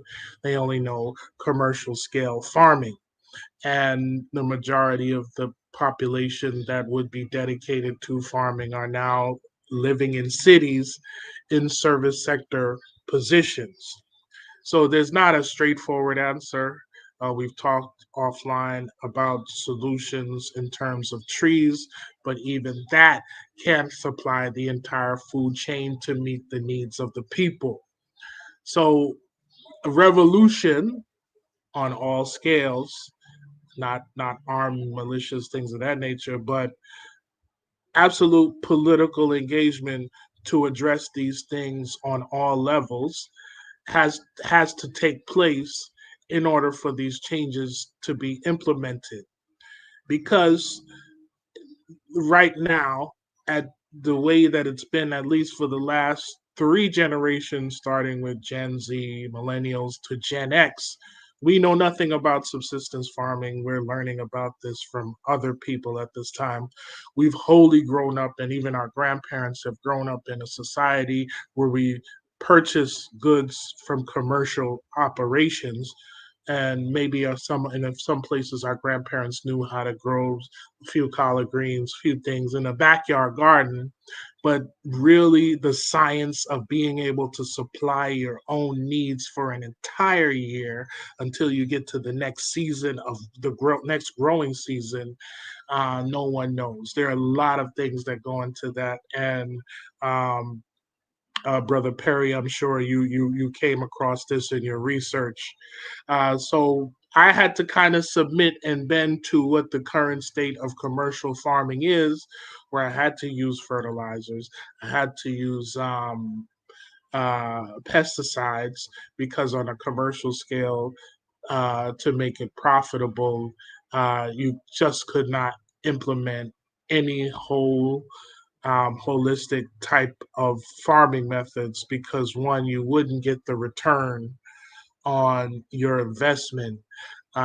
So, what I'll do on my personal land to supply my personal needs and perhaps a few families in my community, I can implement the permaculture method.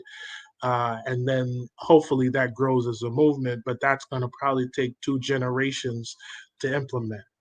BrotherRonn, I hope that answers your question. But overall, it's going to take overall societal change. And I don't know how far down the rabbit hole we'll have to go in terms of impacts to the climate before this thing turns around. So let's talk about Ghana. Um, talk about that a little bit versus Kenya. I don't know much in particular about Ghana in the way of agriculture, but I understand that there are impacts to Ghana in the way of in the same method as Kenya, where they are required by IMF, World Bank to produce a certain amount of crops commercially. So that impacts anyone that has any personal land that wants to do any type of subsistence farming, if they wanted to do so, which most people don't want to do. But I think that they are highly impacted by commercial farming. And subsequent to that, there will be impacts to the environment and the climate as a result. And I'm sure that there's a lot of importation, because we see the same thing in Jamaica as well, where if you don't have a large scale commercial operation, and able to afford the inputs, you're either breaking even or you're losing money altogether. And they're also in a disjointed agricultural supply system as well, where if there's not an entrepreneur with the available capital to put together a plan to grow food locally, not for export. So what happens in a lot of cases is the people with money, they generally decide to do food for export, which is a lot of raw food. It takes a lot of energy out of the local economy to export that food when you can simply produce it yourself, process it yourself, and feed your own population. These people are left handcuffed without any means of producing the needs for themselves, and they definitely have to rely on external. So I assume that that's taking place in Ghana, because I've seen it all over the developing world, especially developing countries where there are Black people involved. So if anyone else has more knowledge of the system in Ghana, please by all means step forward. But that's what I've seen as a general rule in developing countries where Black people are involved. All right. So now let's speak on a smaller scale. We're in the U.S. We're preparing for this drastic climatical change. We're going towards 27 and 2 year window, and most of our families are Nubian. They're in the U.S. right now. We as men, we're thinking not so much on a large scale, but for their own self-survival and family, and even purchasing, and want to continue the discussion like this. And for each of you, when we meet again, hopefully, to find out what you can find out with climatical change. We know nowhere is perfect as far as the world is concerned right now, and we can't predict the future. We're just trying to prepare as best we can for the next 2 years to 2030, when the climate will change, so we could sustain our own personal well-being and family. But one of my interests is land acquisition for the next generation, 2040, 2050, for our children. Based on your experience across Africa, the easy access to purchase, you've had some challenges in purchasing land in Kenya. Compare the different countries, the ease of doing business that you've traveled to, and how long did it take you to purchase the land, the difficulties you have, and what you recommend to those who are new to this experience. Yeah, absolutely. Well, there are two methods. Most people, they elect to, the way it works in Kenya for the most part, what they consider, even I had 17 acres in America, that's still considered a garden, right? When you have people that have hundreds upon hundreds of acres of land, and you have people that even produce 1,000 acres of corn. In Kenya, there's just a lot of the smaller variety types. 4 acres of tomatoes here, 10 acres of onions there, at most on the larger edge, which is smaller percentage of the population, to maybe 200 acres of tomatoes for a country that has 50 million people, and tomatoes being a staple part of their diet every day. So the challenges for someone who wants to enter Kenya is that the kind of the beauty, at least for me, I know brother Phil, you want to the due diligence, right, is there, and especially coming from a Western country, you want to be papered up, you want to make sure you follow the letter to the T so you don't get into subsequent problems. However, there a lot of the way that the social and economic structure of the country has in place, at least for small scale operations. A lot of things are black market, done under the table, and off grid, and a patchwork of systems to get to make sure, and in some areas, cartels to make sure that the supplies and the needs are met for the local people.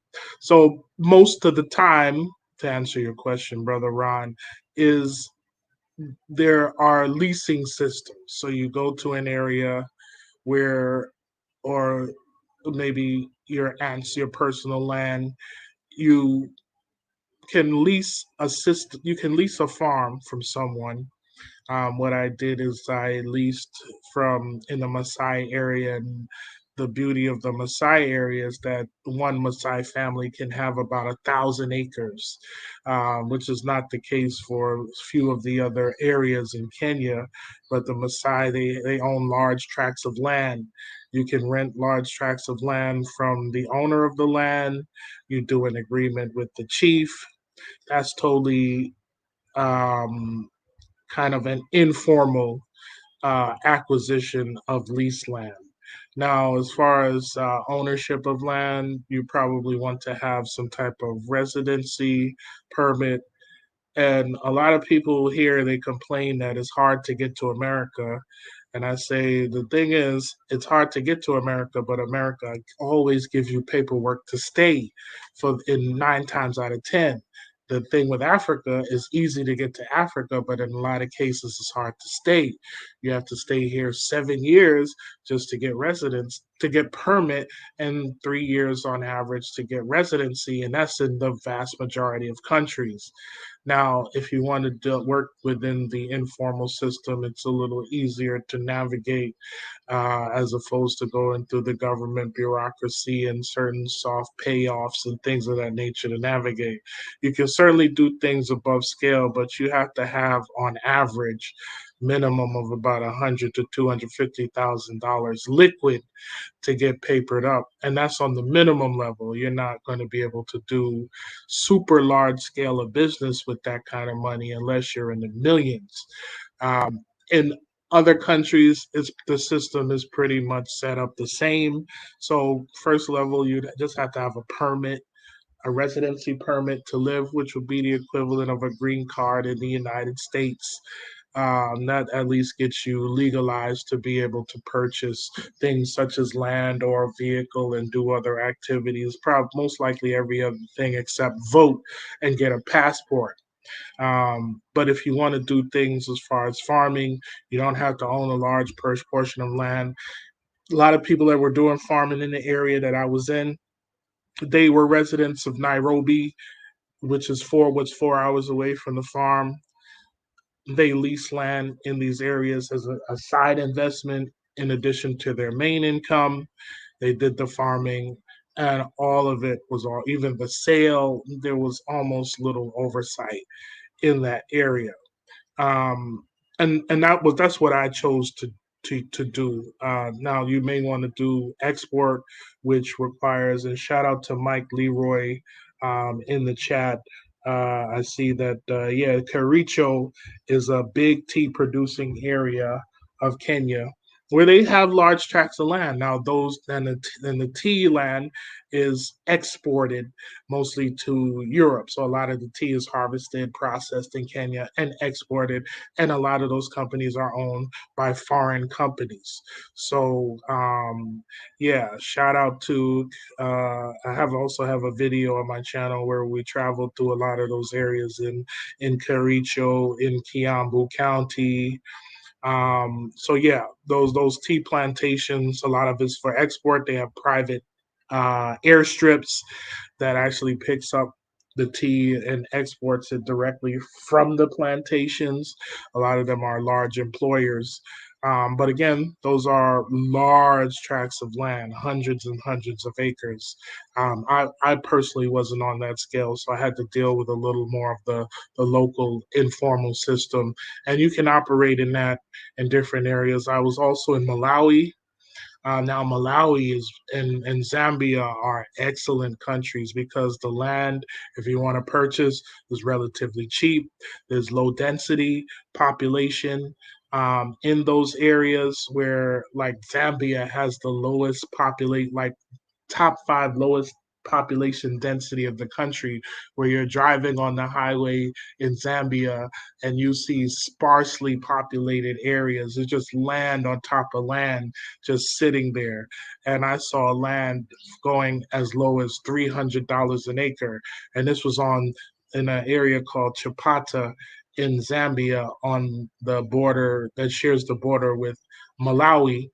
There are opportunities in those countries, in my opinion, because in that particular area, you have the industrial hubs of Kenya and South Africa, and there's a very good highway that connects both countries. And those two countries in Zambia and Malawi are central points. So they do a lot of soya bean planting, again, commercial farming, and ground nuts or something like peanuts, and they ship to Kenya or South Africa where they are consumed. And again, purchase of land, which I did purchase, lease about 6 acres in Malawi. That was fairly easy. Again, informal economy. You can plant but in most cases, on those smaller operations where you have 1 to maybe 50 acres that you planted, you are susceptible to the broker system and then the soft cartel system that you get it to the markets that actually ultimately will distribute it to the people. I was able to circumvent that for a time, where I was able to take my tomatoes, they call nyanya, to the market myself. But again, there were problems there because I'm bringing them direct from farm, where mostly at the market, they're sold 2 or 3 times after the farm between brokers to get to the market. I'm selling it farm direct. And in one case, we were actually chased out of the market because my prices were so low. So those are the things that you have to become savvy with when dealing locally. But overall, the lease system probably works, but it depends also on your level and ability to invest. Large scale, it's seamless. The system will guide you through a process of becoming papered up and official within the system. But again, you're looking at about at least $1 million investment minimum. And then you're looking at export, and those are for commercial operations.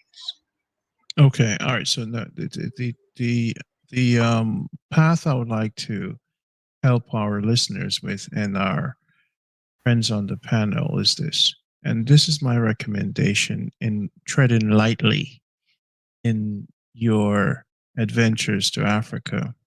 And my recommendation is, when I went to South Africa, they told me, don't come here to do business, come here to do partnership. Now, I hear the big numbers. We're all fresh in business and this new journey. My recommendation, if you get there and you start the groundwork, is to get to know the people. What I find to be very effective, even very financially savvy, let's say he said $300 for acre land. What I would do is to find a family and an elder woman and partner up with a family and have them buy the land.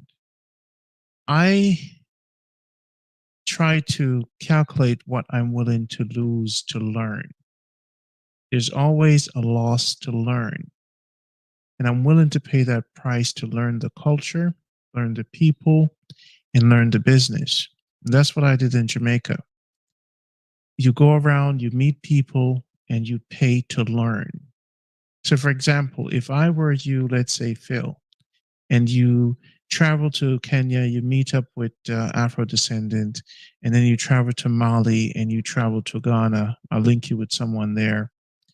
What you do is it's research and development for an entire year to learn. You're paying to lose and you're paying to learn. And that's what I've done.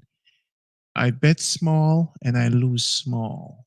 When you're making cultural adjustments based on the time to get things done, teaming up with the people, get things done quicker. So what you learn with elders, especially older women that are head of household, you go with $1,000 and you say to her, hey, you get to know them. You stay at their place. You get your shots. I have a family in Botswana. So now we're talking about global warming. If I were to go to Botswana right now, there's a room for me to stay. The point is, we're thinking Pan-Africanism. We should not think like our European friends. We're one family. What we have to do in our thought process is to reconnect the families. So I have a family in Botswana. When I went to Africa, that's my family. My suitcase is there. My hat is there. And what they taught me, was in Cape, don't come here to do business. Come here to do partnership. So now if you think the family approach, you put $1,000 and she's able to buy the land and they start farming on that land, that's $1,000 loss if the relationship breaks up. Now your children has the potential to now have family in Africa, just like the Color Purple movie.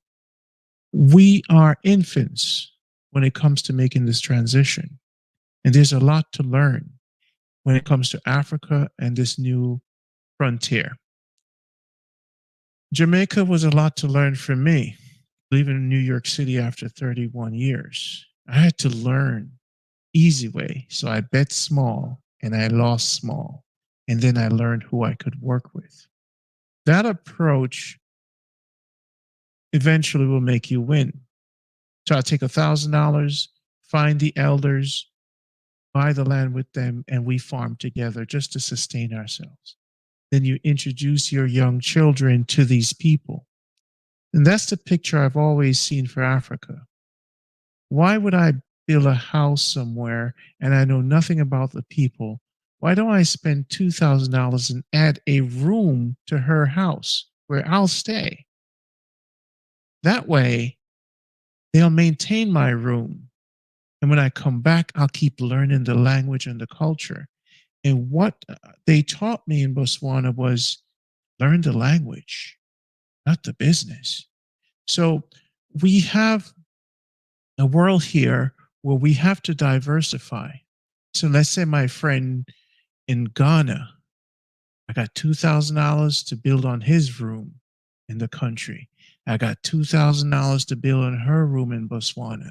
And I got $2,000 to build on his room. That's a $6,000 loss in 3 different countries. That's not bad. A bet.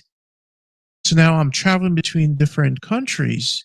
I have a place to stay, and I'm learning the language, and I'm learning the business, and I have families.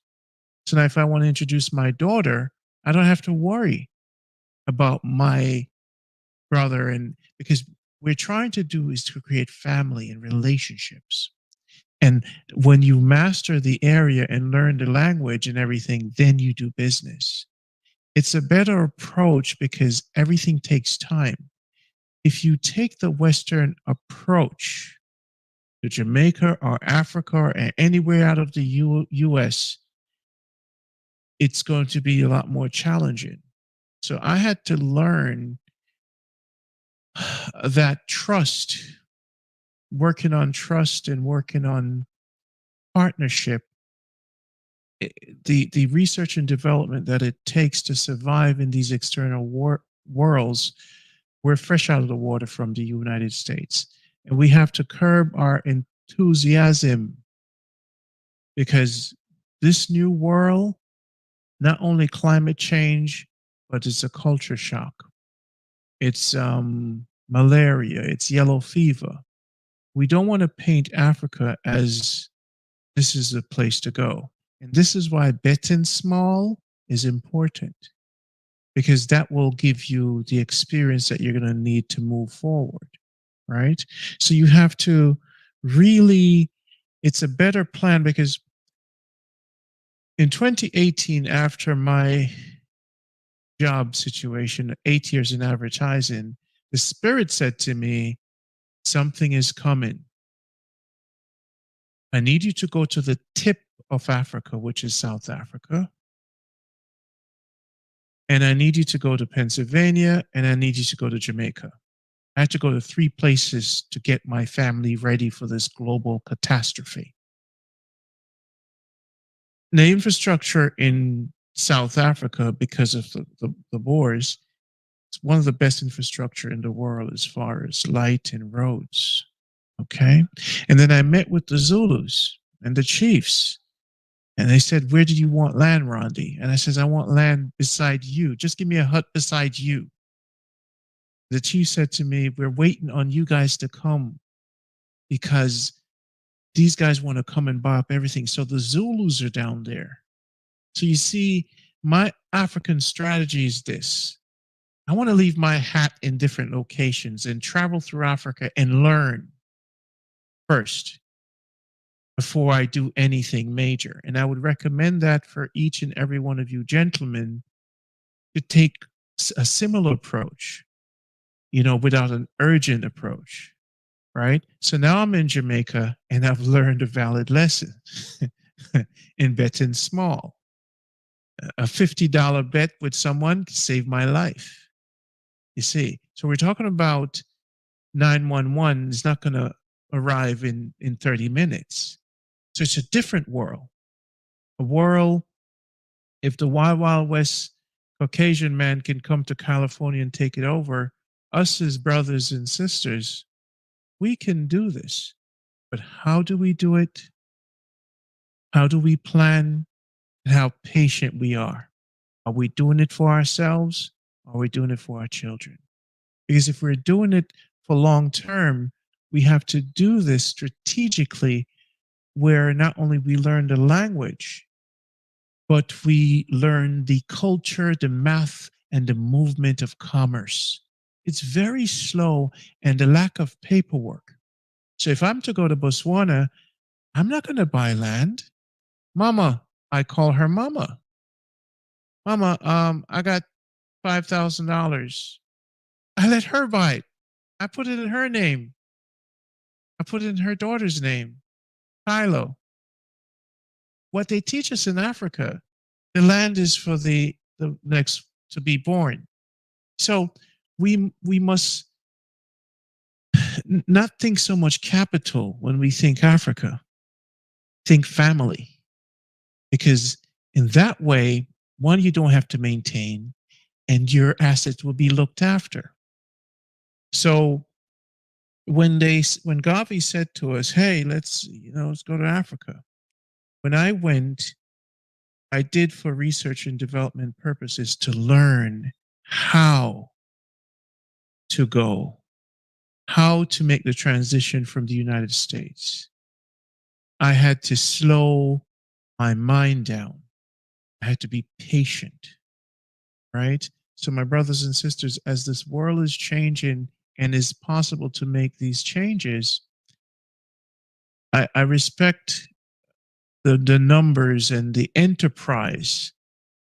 But in my 4-year journey in Jamaica, I started an online business because it was difficult to do business with the locals. So what you're going to find is doing online business and shipping things out from Africa or wherever you are is one of the first priorities. Any other local business is going to have a learning curve. Okay. So the first you travel to investigate and learn, you family up, you turn on your spiritual radar, and you get to find the elder lady, find that woman that's the head of the family. And there's your mother. Once you find her, that's the start. That was my experience. So mama is in Botswana. You know what I'm saying? So now Roland is in Africa and I have my brother here in Kenya. So he has his land that's 9 acres. So I'm not going to go to Kenya and buy land. I'm going to build something on his land, like buy a container and put it on his land. You see what I'm saying? We have to start thinking these ways because resources are limited for all of us. And if we don't family up and partner up to learn, we're not going to make this fast transition that's necessary by 2030. We're going to bleed money. We're going to have anxiety attacks in trying to make these adjustments as grown men, right? These systems are not ready for us. And I've learned that in Jamaica. I had to slow down quite a bit and accept the system where we are going to travel to as it is, and it will take time to build. But these are the perfect time for us to discover a new frontier, whether it be in the Caribbean or Africa. But my recommendation, just like my brother has witnessed in his journey, is to be mindful of the change, you know, so you could balance when you get there. Phil, what do you think about that? I think all you guys made great points. I took notes. Now, definitely. Thank you definitely for the wisdom. And I'm definitely gonna remember that when I do take, my trip, to Africa. Definitely. And I'm glad for the stream because I definitely needed to hear the wisdom from all you brothers this evening. And Afro, do you have a website or a number or an email as well? Yeah, yes, You sir. could drop Let me the put it email in in the the chat. private chat as well. Amara, what are your thoughts?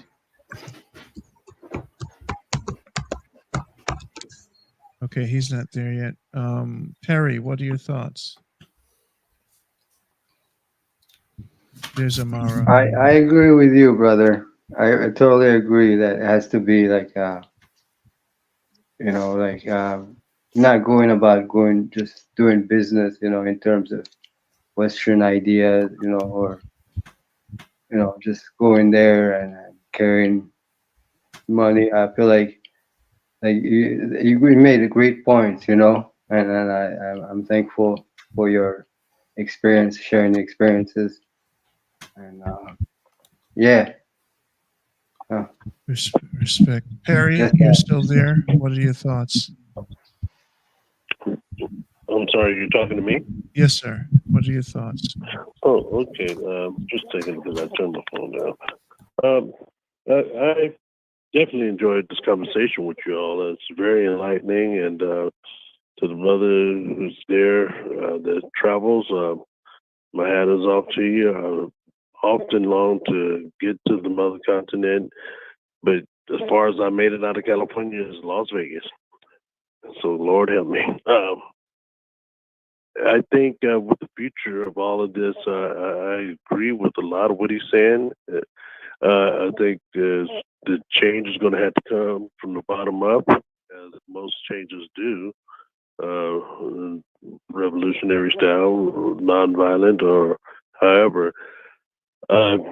Also feeling like that change is slowly happening right now in different areas, and that change also would not just be in the food, agribusiness, but the whole governmental structure of those countries over there on the continent as well as here. I mean, democracy there or anywhere else does not have to copy Western man's version of democracy. We have the ability as people to create a new way of democracy and life and being, whether it's democracy or if it's something new that we come up with that's better than democracy. Try to stay optimistic towards future hope, but like I've told others around, giving birth to a new world, can be messy.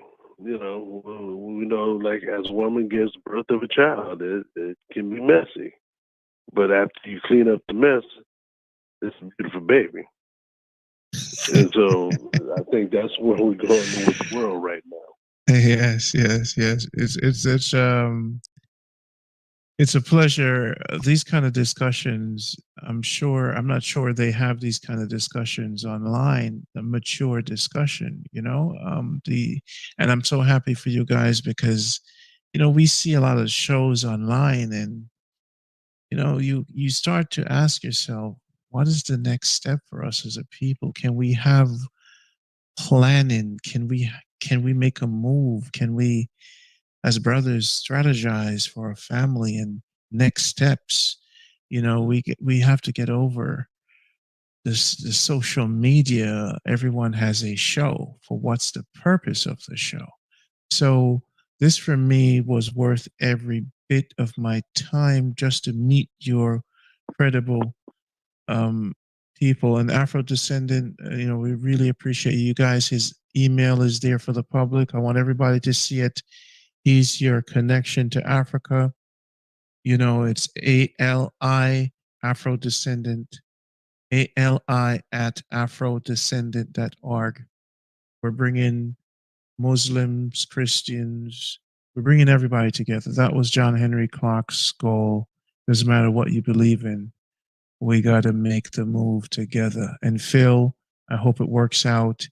I'm glad you guys are man enough to join me to have this discussion for other people and their families. Hopefully they're having this discussion. Afro Descendant, sum this up for me.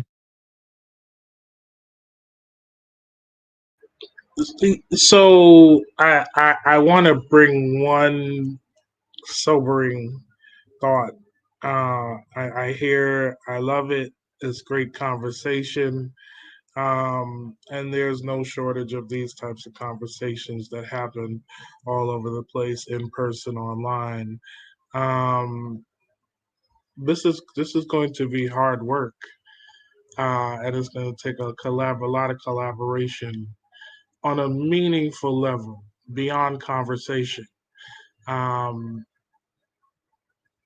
and the people that are in this conversation right now, whether you are someone who is a second gen in America, or you lived in another country, but you developed most of your development was in the West, it's going to take those people in the West that come back to these countries to that make a change also to a degree, because it's not Afro descendant Ali that's bringing the West to Africa. The West is already here. The desire and the desire for it is already here. So there's nothing that I'm doing in bringing here to Africa, the West. The desire for all those things is already here.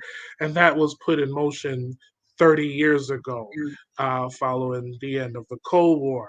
So, once America rose to dominance, it was pretty much the West rules and the West sets the trend in the majority of these developing countries, and the aspirations of the majority of people in that area is already here. And that too in itself is going to take another few generations. It's excellent that the mama is there, but she belongs to a generation that is connected to a part that didn't have that aspiration. Now, with the millennials and the Gen Zs and even the younger Gen Xers, that is the aspiration for Western things and Western development is there. So that is, I don't know if that's a challenge to overcome, but we have to find the middle point, the balance somewhere in between to where we can accommodate that aspiration, as well as not be overcome by it, as well as trying to bring back some type of sense of community and family. My fear is based on my observation that is all but wiped out. Where you see now the trend is vice versa in itself. In the West, you hear people like Brother Perry talking about permaculture. That, for the most part, is not on the mind here for the most part. And hopefully, I'm not speaking ill of people. But again, the saviors in this situation are people like the people on this call, people that sacrifice and are willing to start to make the change. People like the Algerian brother in Texas, right? That says, we realize that the things that we aspired for by leaving the mother country and coming to Western countries for quote unquote a better life, maybe our parents made a mistake in that, right? Maybe the idealism that they thought, the things that they thought they would achieve by doing that, maybe that wasn't such a great idea in the first place, right? Where the brain drain has been caused in a lot of these countries, and now the gaps have to be fulfilled. I hope I'm making sense on everything that I'm saying. It's going to be a couple generations, but some people are going to have to set the trend without ever seeing the realization of what we are looking for, and that's not a that's not that's not something that makes me excited, but it's something that must be done. And no offense to the our beautiful black women, but this is a conversation that men have to have amongst themselves and enact for the women and children. My personal opinion, and I would just like to leave it on that. All right, Amara, give me the final word. No, I'm just grateful for this conversation and very enlightening and motivating, inspiring, you know, just just so grateful, and for the panel, for the presenters here, and for sharing their, you know, their words and yeah, Africa awaits, and just for just doing it for love and for a better future. Like I said, probably it's gonna take some time, like the brother is mentioning, and yeah, because we moved here, like I said, seemed like came here to look for a better life, kind of, but like after kind of studying and things didn't turn out, and I went on a spiritual journey, kind of traveling and just yeah, Africa is kind of the motherland is calling, yeah, and yeah, just thankful. I'm just thankful, brother, and looking to for the journey to start the work, and yeah, Respect. brother. Yes, I. Much respect. I'm just humbling myself right now. Respect, man. It's this is the kind of Phil. Say something, my brother. Yeah, this was a powerful build, brother Ron. I'm glad for the stream tonight, and this actually got me recharged about making some steps to, go to Africa. I learned a lot from brother Perry, brother Afro descendant, and of course from you, brother Ron. It was very enlightening, and yeah, I hope we get together again, as a panel and just discuss, more ideas and exchange, ideas, again, Um, very grateful for the build, and I got a big smile on my face, just ready to go back to work and just write down some more ideas, research some things, and just reach out and get some more information. I learned a lot, got a lot of words of wisdom, and very grateful for the build this evening. Thanks, y'all. Respect, guys. Now, before we end off with you, Perry, now, when you guys leave out tapvideo.com, when you sign that list, I'll see your name and we're going to email when we're on our next live. Hopefully, this was a spiritual one for me. So Perry, I love your vibe, my brother. And remember, guys, you guys could text, do me a favor, and you could, that number is for the company number, but text to that number your numbers and your name to 929-314-0106. That way, if we have another show, I could just text you guys so you could be on the show. I just text you guys so that you're aware, because right now we're shadow banned for 130,000 subscribers. What I'm trying to do is to get a second wind now that I'm in charge of the network. That's a huge responsibility. I've been sitting down for a year just thinking about, oh, Emmett, you're responsible for this network.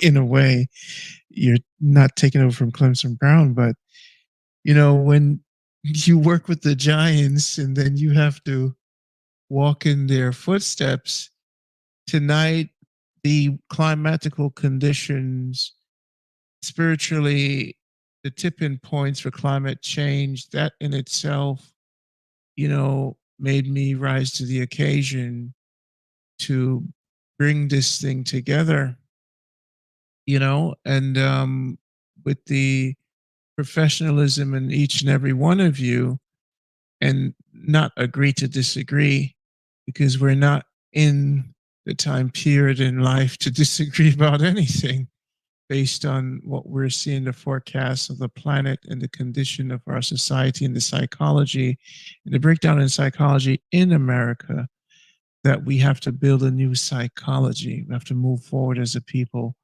not with any power ambition, but just to have even peace and tranquility as we grow older as men, to set a new blueprint for the next generation. You see? So my brother, African descendant, always had hope that I would bring together panels like this. And I hope that you guys sign up to tapvideo.com. Stay by my side, 929-314-0106. Text me, your number's there.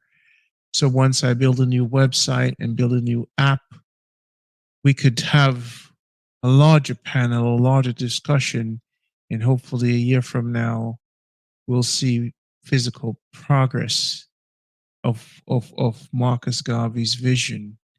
Because I think now is the better time for us to diversify our footprint across the entire world.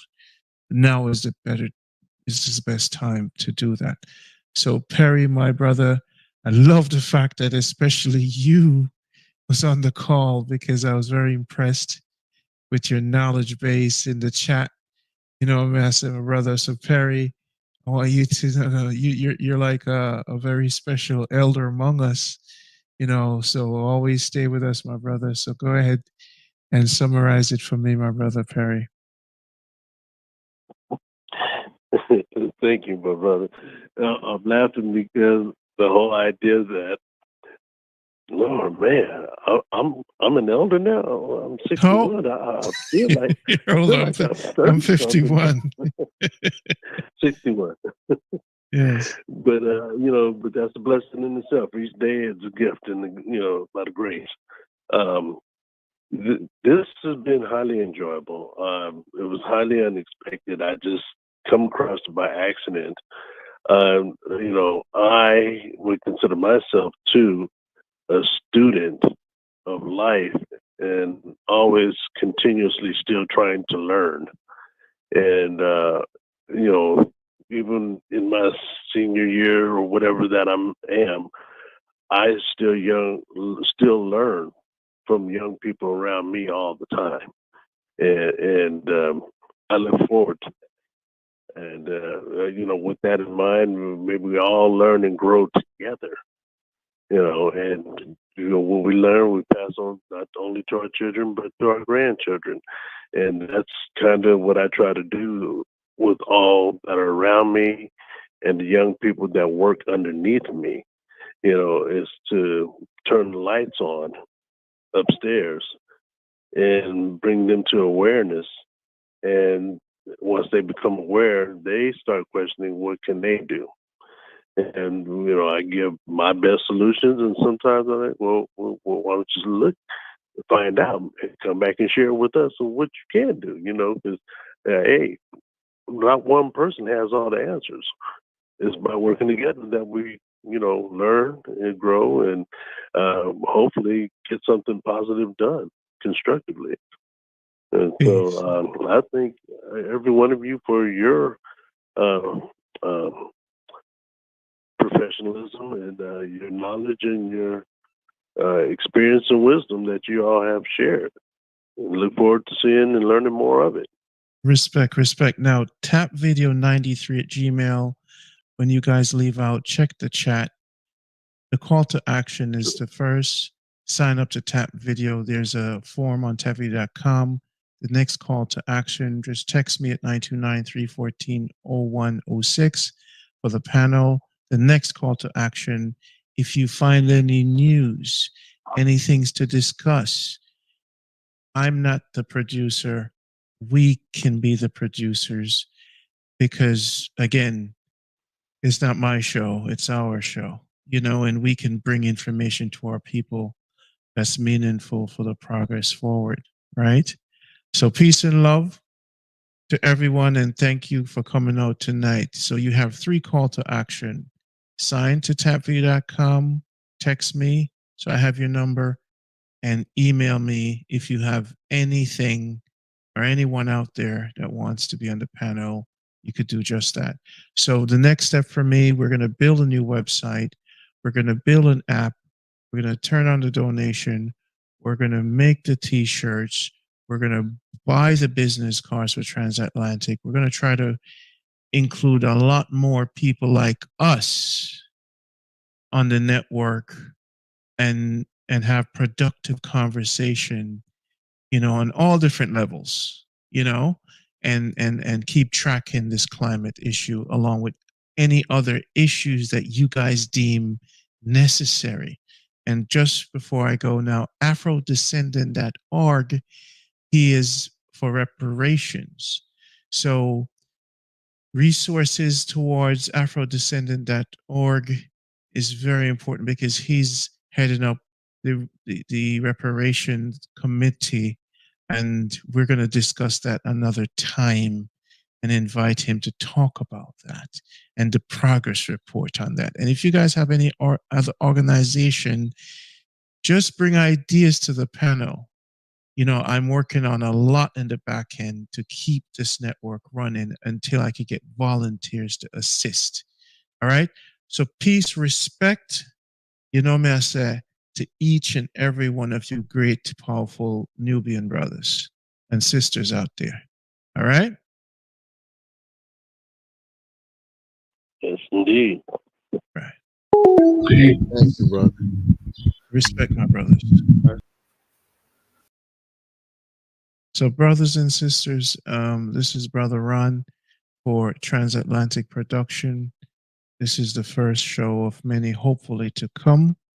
Continue to support, give us the strength and the energy, and give me the prayers, to have the energy to continue these productive conversations, to build whatever nation we can build as brothers for our family and for the next generation.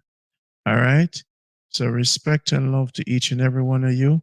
And I'll add this master teacher, Anthony, With say food, something. why aren't you developing other areas of the country where you could get food? So let's just say hypothetically, if a major supplier of food is no longer available, where are you going to get your food?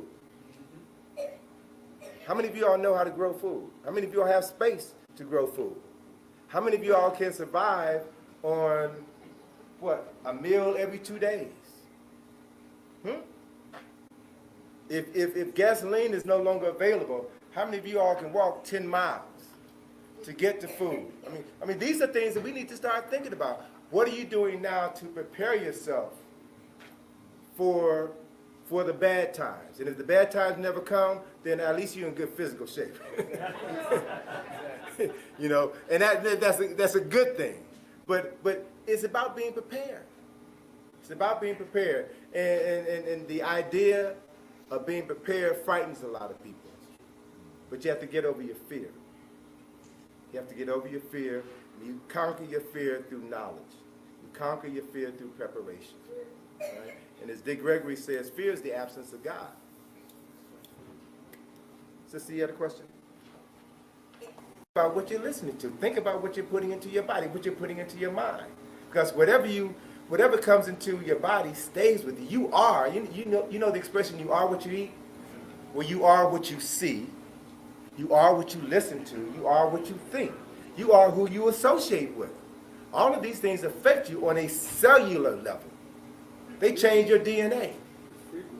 So if you know that, and if you truly value, this vessel that the Creator inhabits, then you would not subject this vessel, this precious thing, to anything. And if we love our children, we would be very careful about what we allow them to listen to and what we allow them to see, if we love them. Because it's not just a movie. It's not just a video.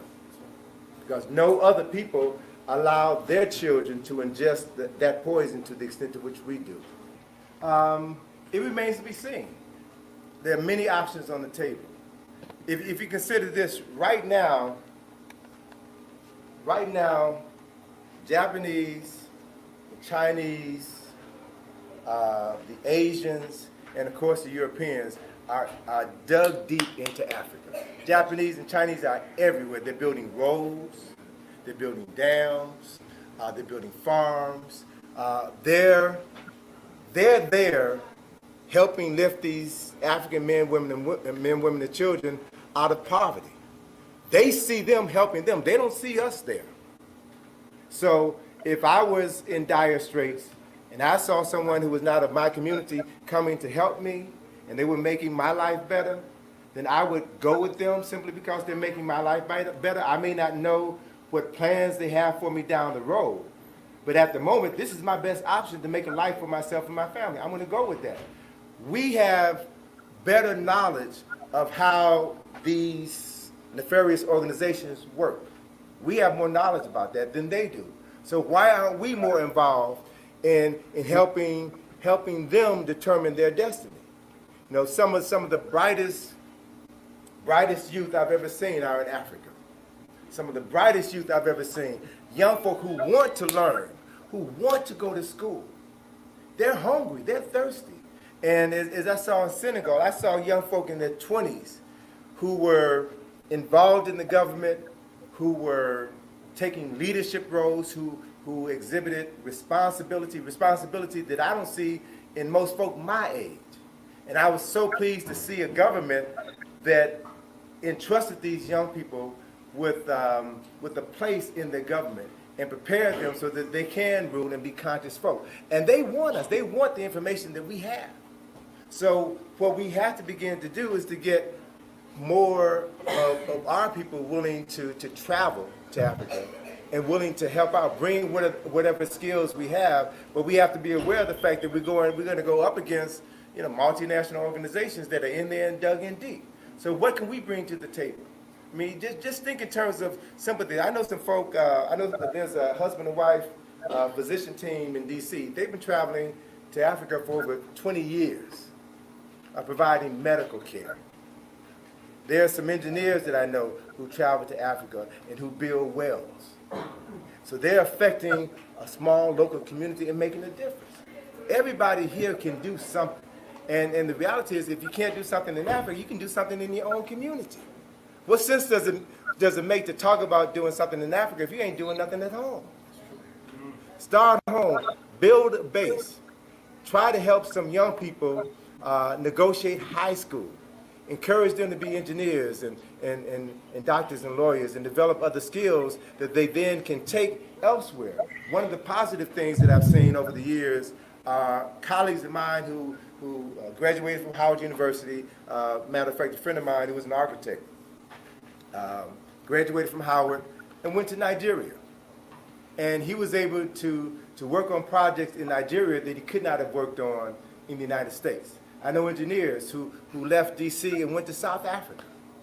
And while they said they're not making as much money as they would be making here in the United States, they're having a greater impact, teaching students, working with organizations and institutions, because you're working with your own folk who appreciate you and respect you. So we've got to begin to start thinking outside of the box and seeing ourselves as a global people and develop networks. And it's going to take time. I'm not being idealistic, but at least we got to get in the game and start doing something as opposed to standing on the sidelines. You got to follow through. Yes.